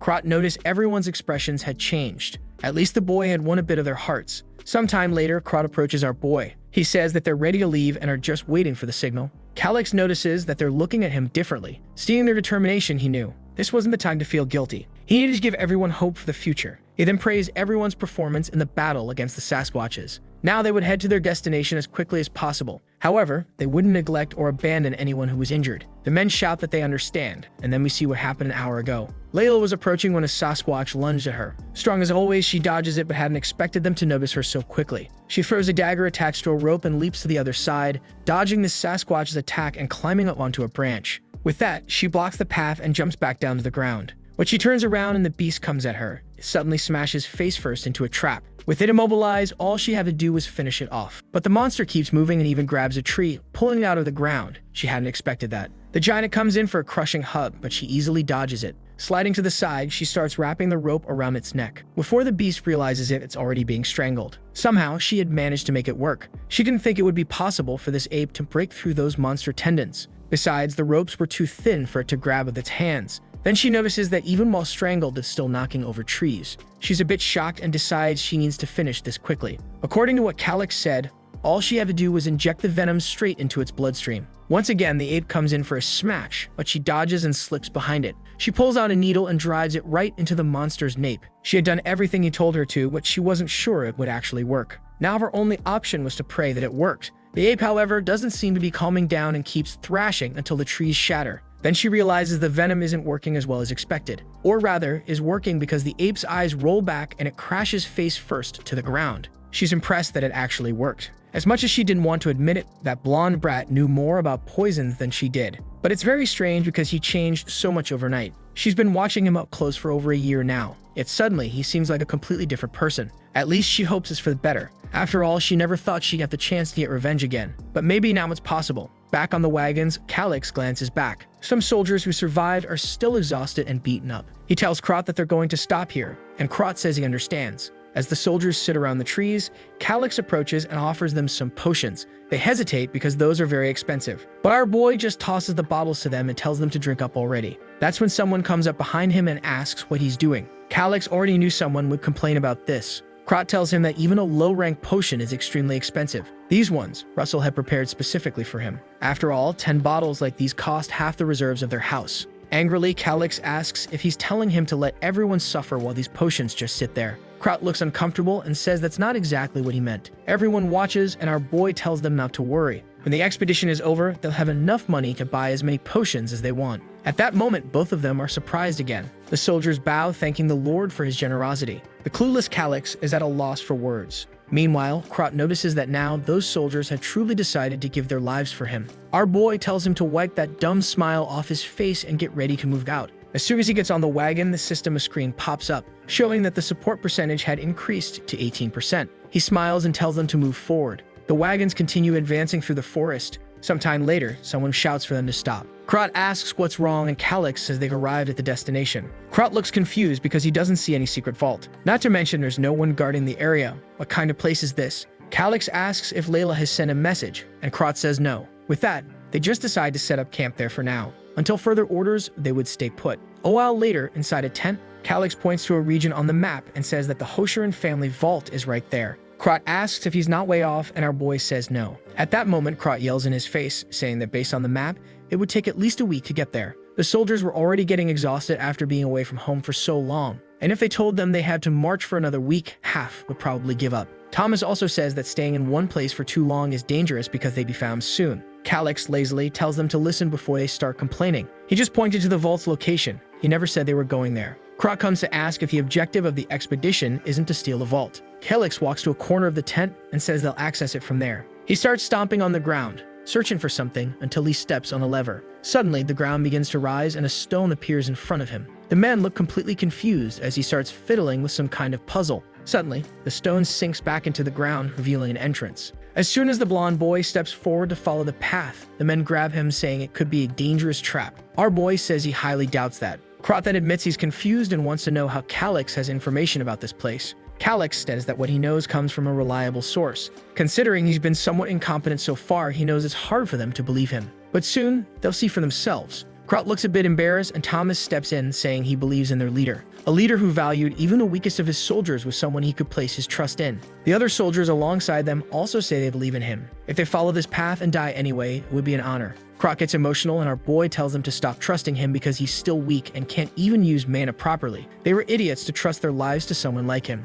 Thomas smiles, and let me tell you, the smiles in this story are dark. I always feel like these guys have some sinister intention. Thomas then says that strength isn't always physical. Our boy tells Krot to stop crying and turns to everyone, saying it's time to go. With that, the army begins descending the stairs. Meanwhile, Calix looks out from the tent, hoping everything went well with Layla. Back with everyone's favorite assassin, Layla is collecting monkey blood. She wipes her face, saying she has enough. Standing in front of the cave, she says it's time for some fun. She starts striking 2 pieces of wood together to start a fire. In the next scene, she's jumping from branch to branch, and from afar, you can see the fire she caused. With that, all the Sasquatches in the area should be drawn to it. The problem, however, was something else. Some hooded guys whose insignias looked eerily familiar were passing through the area and saw some bodies on the ground. Layla already knew these cockroaches would show up. She puts her hand on her dagger, saying she's going to finish this. She'd show them what happens when you turn your back on someone with the position of an executioner. One of the men on the ground starts writing on a paper, saying they're in an emergency. They have found a Sasquatch's body, and there was no one wounded nearby. That meant someone capable of fighting a creature like that was in the area. And in this entire region, there was only one family capable of something like that. He needed to inform the Viscount immediately. Layla is quietly observing from a distance. She sees how they're sealing the letters and knows they're scouts. At that, she analyzes the direction of the wind. She takes some of the blood in her pocket and smears it on the tree next to her. Once again, another guy is sealing a letter, and she's watching from the tree above. The scene shifts to the Sasquatches arriving at the fire. They don't want to enter the cave, but suddenly, one of them stops and sniffs the air. All of them begin roaring and change direction. One of the scouts carrying the letter is leaping from branch to branch, thinking he needs to deliver the information as quickly as possible. He stops on a branch to check the path ahead and takes a dagger straight to the chest. He looks down, sees the blade, and when he turns to look behind him, he's kicked to the ground. Man, he falls like a piece of trash. Layla approaches the body, grabs the letter, and realizes it's important to inform the prince about this. She immediately starts running. Meanwhile, the Sasquatches are wandering through the forest, following the scent of blood. At the same time, the group continues advancing through the tunnel. Calyx knows that this place was built by a wizard who had retired to conduct experiments, so it wouldn't make sense for that person to set up a bunch of traps in their own house. Krot argues that it's for ensuring the person's safety. However, our boy places his hand on the wall and says there are no traces of digging. The stairs, too, were crafted using magic. To have that kind of power, the person would have to be at least an 8th class archmage, which means if this person really wanted to set traps, everyone here would already be dead. Krot doesn't quite know how to respond. Then, following the path, they reach a passage leading into a massive room. Excited, Krot orders Thomas to protect their boy while the rest search for treasure. Calyx says that if they find any intermediate-level potions, they should give them to the injured soldiers. He walks over to a chair and sits down calmly. At that moment, Thomas asks how Viscount Hosheran discovered such a ruin. Our boy says maybe it was luck or someone shared the information, but he isn't sure. Thomas then remarks that it's strange they even had a magical crystal ball. Suddenly, Calyx's expression changes and he wonders if this is what he thinks it is. Even though the magical protections had weakened, it wasn't something the Viscount could break easily. He then asks who the Viscount's lord is and Thomas replies that it's Marcus Antonio. Calyx realizes he'll have to prepare for the worst. At that moment, Krot shows up with the intermediate potions Calyx mentioned. Calyx immediately tells him to hand them out to the soldiers and Krot does so. Though he can't help but think it's far too expensive to waste like this. But Calyx knows that, at a time like this, it's more important to have soldiers than to keep potions stored away. They then show him some magical crystals, additional potions, materials, and other items. None of it was useless, but there wasn't anything incredibly valuable either. However, Calyx knows that if the system said, "This is a treasure ruin," there's still something hidden here. Suddenly, he senses something coming from the corner of the room. Out of nowhere, Krot puts his hand in front of him and asks what's wrong. Krot says they've already completed their investigation and there's nothing lurking in the shadows, so he should stop trying to act alone. But Calyx walks forward anyway, saying he doesn't care because Krot wouldn't understand. He starts running his hand along the wall, trying to remember where the secret door was located. That's when he finds a small hole for his thumb and everything begins to shift. Here comes the boy's treasure. Looks like those 10 years of playing games really paid off. Inside, there's a giant crystal ball surrounded by smaller crystal spheres. Additionally, it's like a monitoring room that could oversee their entire approach. Krot, however, points out that there's something very strange about this place. They had investigated all the ruins, yet he doesn't recall seeing a room like this. Calyx explains that this is what's called a false ruin. In the past, it was common to make 2 entrances. One of them was easy to find but contained nothing valuable, so most people would give up. Krot deduces that the false ruin must be the Hosheran family's secret vault, and Calyx says that since everything is connected, they can reach it from here. He places his hand on the sphere, trying to recall which function needs to be activated. After fiddling with it for a bit, they hear a sound nearby. When Krot runs over, he sees a door opening and Calyx tells him this leads to the false ruin, but he says there's more. Looking further at the spheres, he points out that in the false ruin, there's an entrance. That entrance leads to the silver mines that have been making the Hosheran family so much money. Krot says that now it's clear how the royal family never noticed this. Calyx warns that since they don't see anyone here, it likely means the area is only used at specific times. And to ensure rumors don't spread, the workers are probably killed soon after. Krot is furious, but Calyx reassures him, saying it's fine.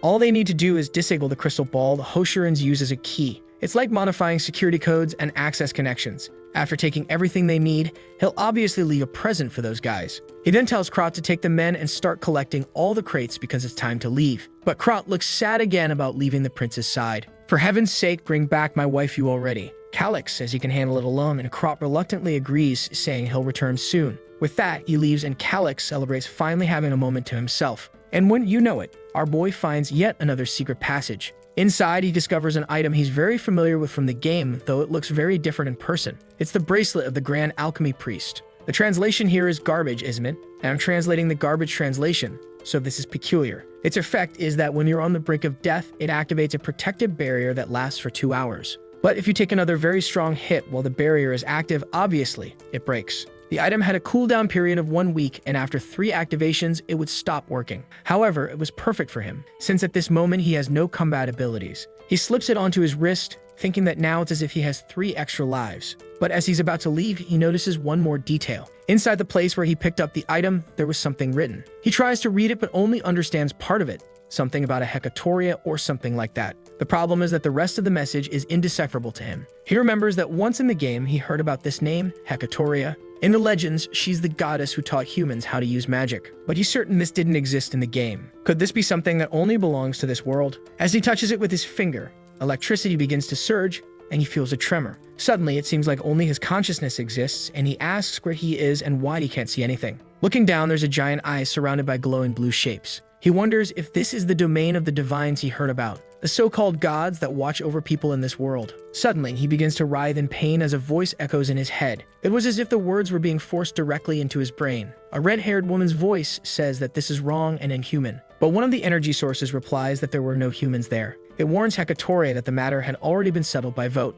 She should not think of breaking the pact. The woman protests, saying it's violence and she won't agree to it. Another voice says that if she wants so badly to be human, her wish would be granted. Suddenly, she appears kneeling atop the giant eye. Calix hears a terrifying sound he can't comprehend. While Hecatoria is screaming in the middle of it all, he covers his ears because he can't bear to listen any longer. The voices declare that Hecatoria has now fallen to the rank of a demigod. It would no longer be appropriate to call her by her old name. From now on, she would become an object of hatred, driven into miserable madness by the very insects she adored. They were eager to see the expression on her face at that moment. Suddenly, Calix finds himself back in the room. I'm confused, he's confused, you're confused. This must be the author's intent. Out of nowhere, the cistern window pops up and Calix is shocked. He had obtained a fragment of Hecatoria's first authority. It appears to be a skill that deals area of effect damage to all nearby enemies. The damage scales with his level and is impossible to dodge. However, the more enemies there are, the less damage it deals overall. Calix knows that abilities normally range from rank F to rank S,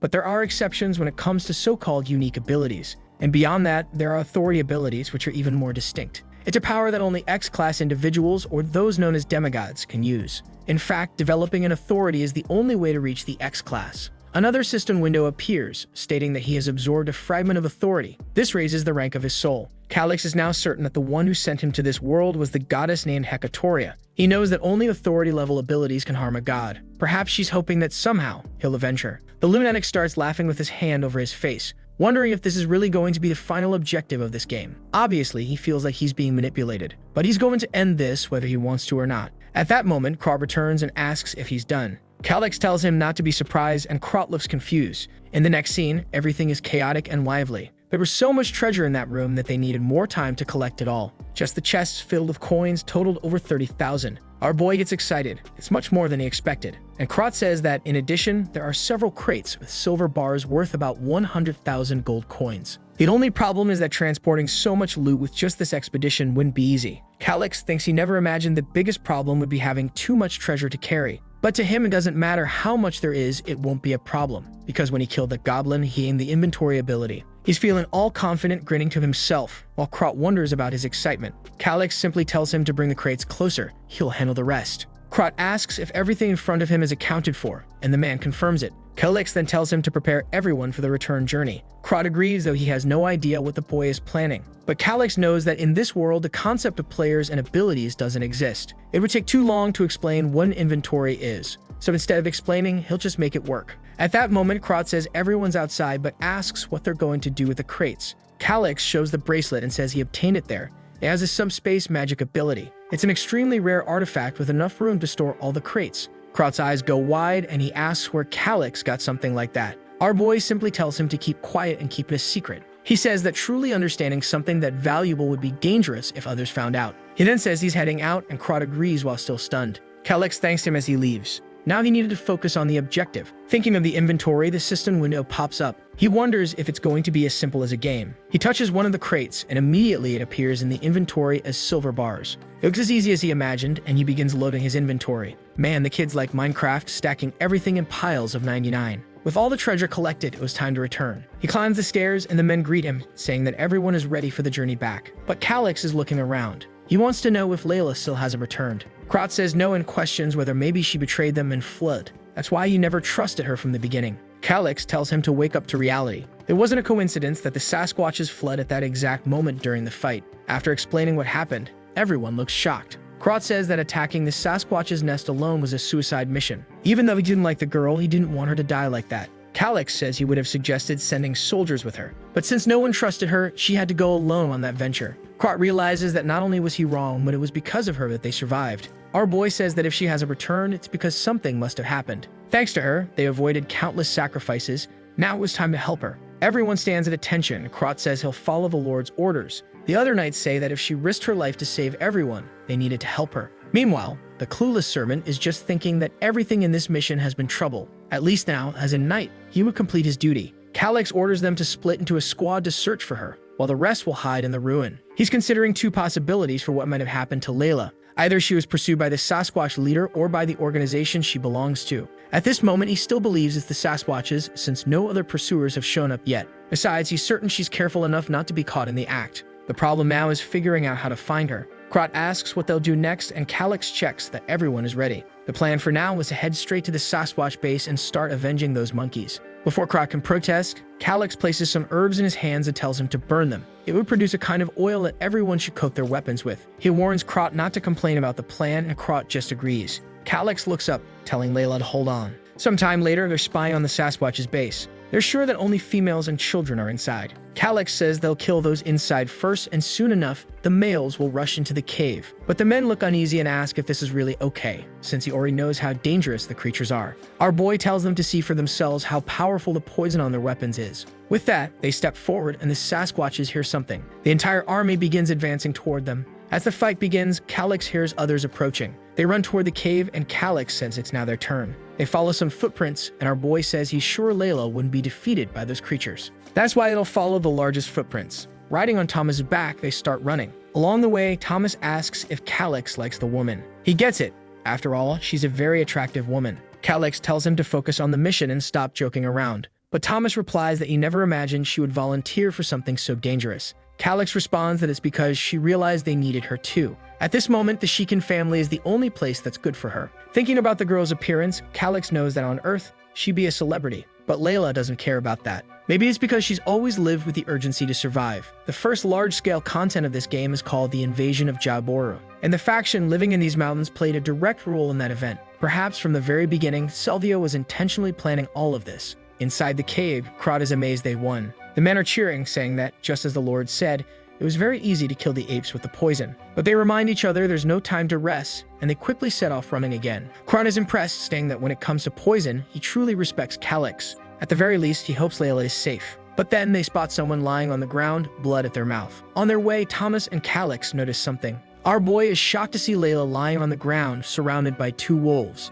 Thomas runs ahead and slashes the first wolf, while Calyx runs to help her. The problem is that her wound is much deeper than he imagined. He quickly uses a mid-tier potion, and thankfully, it seems to be enough. The only problem is that her recovery will be gradual, and she'll need several more. Thomas returns, saying he drove off the wolves. He helps our boy sit Layla up as Calyx gives her more potion. Her skin color starts improving, and they both feel relieved. At that moment, Krot shows up, and our boy says he arrived just in time. Suddenly, the scene jumps forward to a week later at Shekin Castle. Our boy, who looks more like a beautiful girl, is there training. For heaven's sake, right? This kid is too weak. He's at level 18, which isn't that bad. He's only 15 years old, and the average for an adult man is around level 20. Nearby, Russell watches and says that at least the boy's stamina is improving a lot. He could say that Calyx's physical condition wasn't bad at all. Krot comments that he seems completely different from the day they explored the ruins. Maybe he's taking some kind of secret potion. The hard-headed guy is there all confident, looking like something out of Solo Leveling. He says that his journey to level up has only just begun.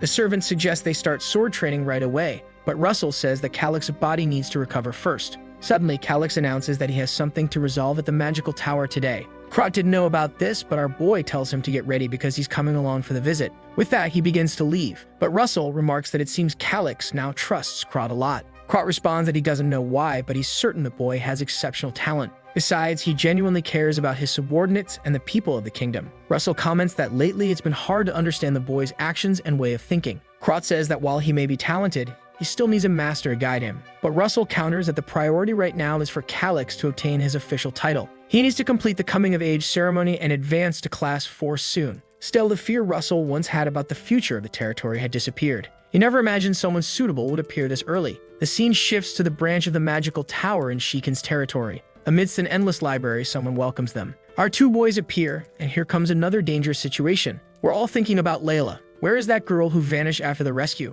A woman welcomes the beautiful boy and the muscular man, pulling them in and cheerfully telling them to make themselves at home. She seems strangely upbeat for a mage. She then asks if they'd like tea and uses telekinesis to set the cups in front of them. As she touches the teapot, steam begins to rise. Calix is impressed that an isolated place like this has a Class 5 mage. Her name is Rosen Dreamwalker, 32 years old, though she looks 26. She serves the tea and asks why he looks so surprised. Calix says he didn't expect to meet someone as incredible as her in such a rural area. Strangely, Krot is already wondering if this woman is Calix's type. Calix then says that if she can heat tea in an instant, she's at least a Class 5 mage. He's certain that it's impossible for a woman in her 20s to achieve something like that without immense talent. The cheaty guy knows she's 32 but is just buttering her up, right? She's all flustered. The fool fell for the trap. Krot is about to comment that she's not in her 20s, but our boy squeezes his arm. The trick works, and she's all happy but admits she's already over 30. Our boy is the master of charm and asks if she has any secrets for staying so youthful. While she says all she does is wash her face with water, Krot is just sitting there listening to the two of them. Some time passes. Finally, Rosen asks what brings the two of them to her tower. They were finally getting to the point. Calix says he's there to buy explosion scrolls. She's impressed, saying he must be a very unique client. She tells him that 30 of those scrolls would cost 600 gold. But because he's such a cute boy, she'll only charge him 500. Our boy is thrilled to see that using his looks can get him a discount. He asks if that won't get her into trouble. Rosen reassures him, saying she has the authority to adjust prices. Calix then says he actually has one more request. It's a bit hard to say, but he wants to borrow from the reserve fund. That doesn't make her very happy. She asks how much he's thinking of borrowing. When he says 60,000, the woman spits out her tea. Of course, she says there's no way she can lend that much money. But our boy reveals that he'll leave gold coins and silver bars as collateral. And until he pays it back, she can also charge interest. At the mention of interest, Rosen, who clearly has a bit of a loan shark vibe, starts looking excited. Calix explains that it'll only be a short-term loan, but he really needs it. That's because it would be madness for Gerard to find out he's using the very coins Calix stole from him. Calix knows this is the only place he can get 60,000 gold. Rosen lowers her head, apologizes, and says that unfortunately, it's just too much. Calix didn't expect that. It seems his favorability wasn't high enough, or maybe he was just too hasty. She adds that she's sure the supervisor would reject it. But then she suggests an alternative. Covering her mouth with her hand, she says the people at Central Headquarters don't keep much of an eye on her area. Maybe it's possible to do it, but it would have to remain a secret between the three of them. If he pays it back within 6 months, there won't be any problems. But as soon as the 6 months passed, she would sell all the gold and silver to recover the money. Our boy is thrilled. That was exactly his plan. Mages are greedy because they need resources to conduct their research. And she was definitely thinking he wouldn't have the money to pay it back, so she'd pocket all the interest. He bows deeply and thanks her, saying he'd be very relieved if she could do this. Meanwhile, he's thinking that now he's resolved the debt with Gerard. Speaking of the fool, he's sitting in front of a subordinate demanding the map. He slams it on the table, furious because it seems that one of the patrols near the vault has disappeared. He begins to wonder if he's in any danger. That's when he realizes that if someone had a direct path to the vault, it would take less than a day. The guy is about to explode with rage.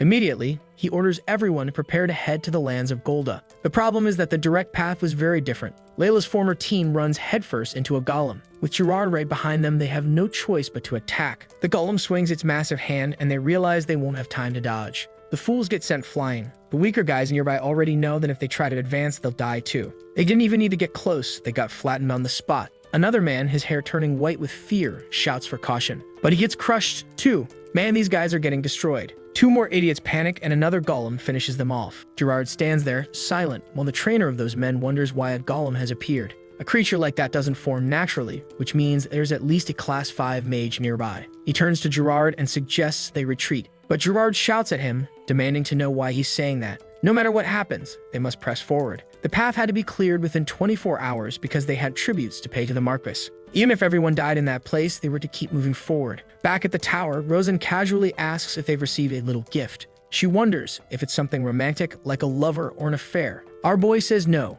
and she replies that in that case, she'd like to receive a gift from him. Just then, Layla bursts through the door, asking if there's really an old hag trying to seduce her lord. Calix enters and announces that all the luggage has already been stored in the tower. Meanwhile, Layla is just glaring at Rosen. Our boy thanks her for the good work and hands her something. He then asks both of them to wait outside. As they leave, Layla asks why the prince was talking to that mage. Krot just whistles, saying he has no idea why. Inside, Rosen is all happy and blushing, saying it's wonderful. Our boy gave her a necklace of golden pearls, and she asked if he's really going to give her something like that. He says it's a token of gratitude for the funds she's preparing for them. This was, of course, the artifact the system had shown him. He tells her not to forget to keep all of this a secret. If they tried to do this the proper way, the paperwork would never be approved. But Calix knows she's angling for the interest she'd earn on the loan for the magical tower. Rosen reassures him, saying she'll keep that in mind and that he can count on her. She then asks why he wants so many explosion scrolls. Was he preparing for a war? Calix is impressed by her skill in extracting information. Seriously though, it's a normal question. You bought 30 scrolls that blow everything up. He stands up and says he's not planning anything like that. Those scrolls would only be used for mining. She finds it odd that he used something so expensive just to dig holes.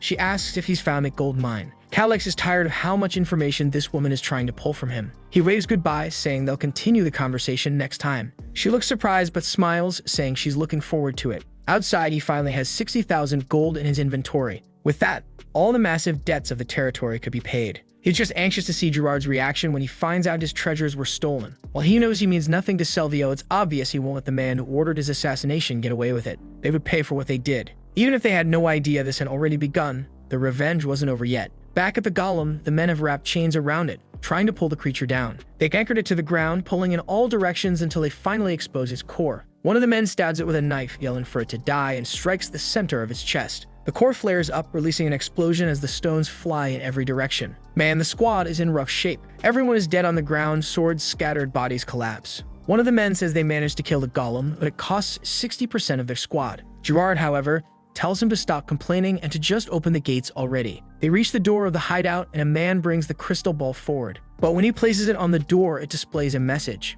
User invalid. An unauthorized access is detected and the security measures begin to activate. A warning sounds, telling them to step away from the area within 180 seconds. The man insists and tries to place the crystal ball once more. But of course, the error is the same and Gerard kicks the door in frustration, unable to understand what's happening. He has no idea why it isn't working. The man next to him warns that it's better for them to back away because they have no clue what these security measures are. With that, they start running while the door remains intact. It enters stage 1 of the interception program. The security measure was to summon numerous creatures that would attack anyone within a defined range. Back in the carriage, our boy asks Layla where she heard that. She replies that she heard it while he was flirting with that mage. Our boy notices she seems a little angry and says he wouldn't do something like that. It was all business. However, he wanted to ask her something. What would happen if he betrayed Selvio? She looks confused and asks why he's even thinking about betraying the Viscount. Our boy says he just wants to know what kind of person Selvio is. The type to let his subordinates' mistakes slide? She explains that no, he's an extremely perfectionist man.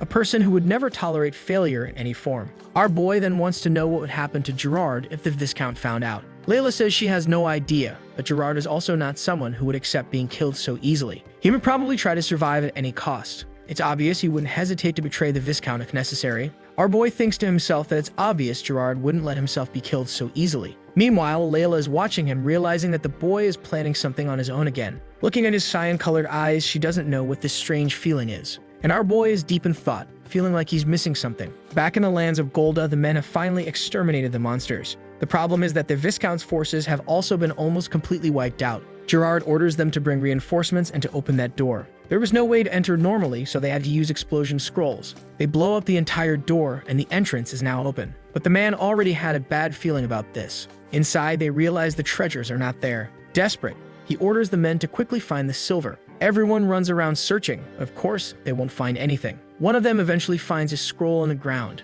He opens it, wondering what it is. It's an explosive. Boom! Everyone's sent to the afterlife. When Gerard gets up, he has no idea what just happened. Most of the men who ran off to look for the treasure are now buried under rubble. At that moment, Gerard already knows. With what just happened, they will be executed by Viscount Selvio. It's time to activate an emergency plan. He approaches one of the men and tells him he's always been grateful for his service. Out of nowhere, another man comes from behind and finishes him off. Gerard tells the man not to blame himself because he did everything right. It's just that the secret couldn't leave that place. With that, another one is dead. The friend of the fallen man says that someone named Cape definitely won't stay quiet about this. They probably sense something abnormal in the region and will soon figure everything out. Gerard replies that it doesn't matter. All they can do now is follow the emergency plan. The scene shifts to Viscount Selvio's villa. Gerard is there and the old man says nothing. He just stands there until finally he says he heard the story. Immediately, Gerard throws himself to the ground, banging his head and begs for forgiveness. Selvio says he doesn't care about apologies since results are the only thing that matters. He wants to know where the silver he had saved for the greater cause has gone. Gerard says it must be the work of some tomb raiders.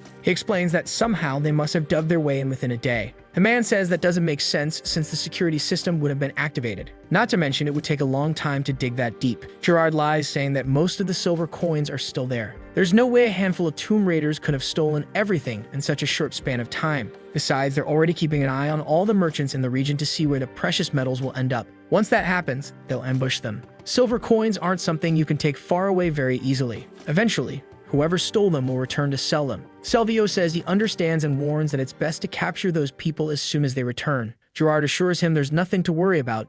It will be done. Salvio goes to a drawer and says they need to apply pressure until these thieves return every last coin. However, something had to happen. Of course, Gerard had received his punishment. The poor man begs to be spared, but the whip comes down on his back. Salvio curses him as a slay bastard and asks if he's really mocking him. Gerard is just there, thinking that somehow he has to endure this hell. Salvio continues whipping him, shouting that the biggest problem is that he lost half of the shadow forces. Something they had been training for so long became useless because of him. After a great deal of affection on Gerard's back, Salvio pauses for a moment. He warns that his complaints are nothing. But if they jeopardize the greater cause, that's a whole different story. He warns that from now on, Gerard no longer has any authority over the shadow forces, and he can only act after receiving permission from him. Gerard, of course, simply replies that he understands. The man then says that they urgently need tribute money now. He orders Gerard to inform the Shikan territory that they will begin the process of confiscating their assets. Even if they don't have much of value, would be enough to help with the tributes. If it's not possible to take anything from Shikan, then Gerard himself would have to sell what he owns to pay the bills. Gerard just says he understands and tells him not to worry. Meanwhile, he's thinking to himself that there's no way he's losing everything he worked so hard to get. Salvio sits back in his chair and reminds him that he hasn't been forgiven. He'll have to find that silver. And if he doesn't, he already knows what will happen. Sweating profusely, Gerard simply replies that he understands and bows deeply. Outside, Gerard's friend asks if he's okay. He hands him a potion and tells him to recover quickly. Gerard drinks it, and the man tosses him a cloak, saying they need to return to the base soon. However, Gerard wants to know where this Jacoby is. The man responds that Jacoby drank too much, and after the fight, he hasn't been able to do anything. But recently, they added a desert boy who looks like Prince Calix. Gerard scoffs, saying he doesn't like desert folks because of their sunburned skin. However, he wants to know how the rest of the preparations are going. The friend replies that everything will be ready in 3 days. The problem is whether they'll be able to escape easily. The man reassures him, saying not to worry. Half of the squad is dead or injured, and the remaining ones are just low-level thugs, so this was the perfect opportunity.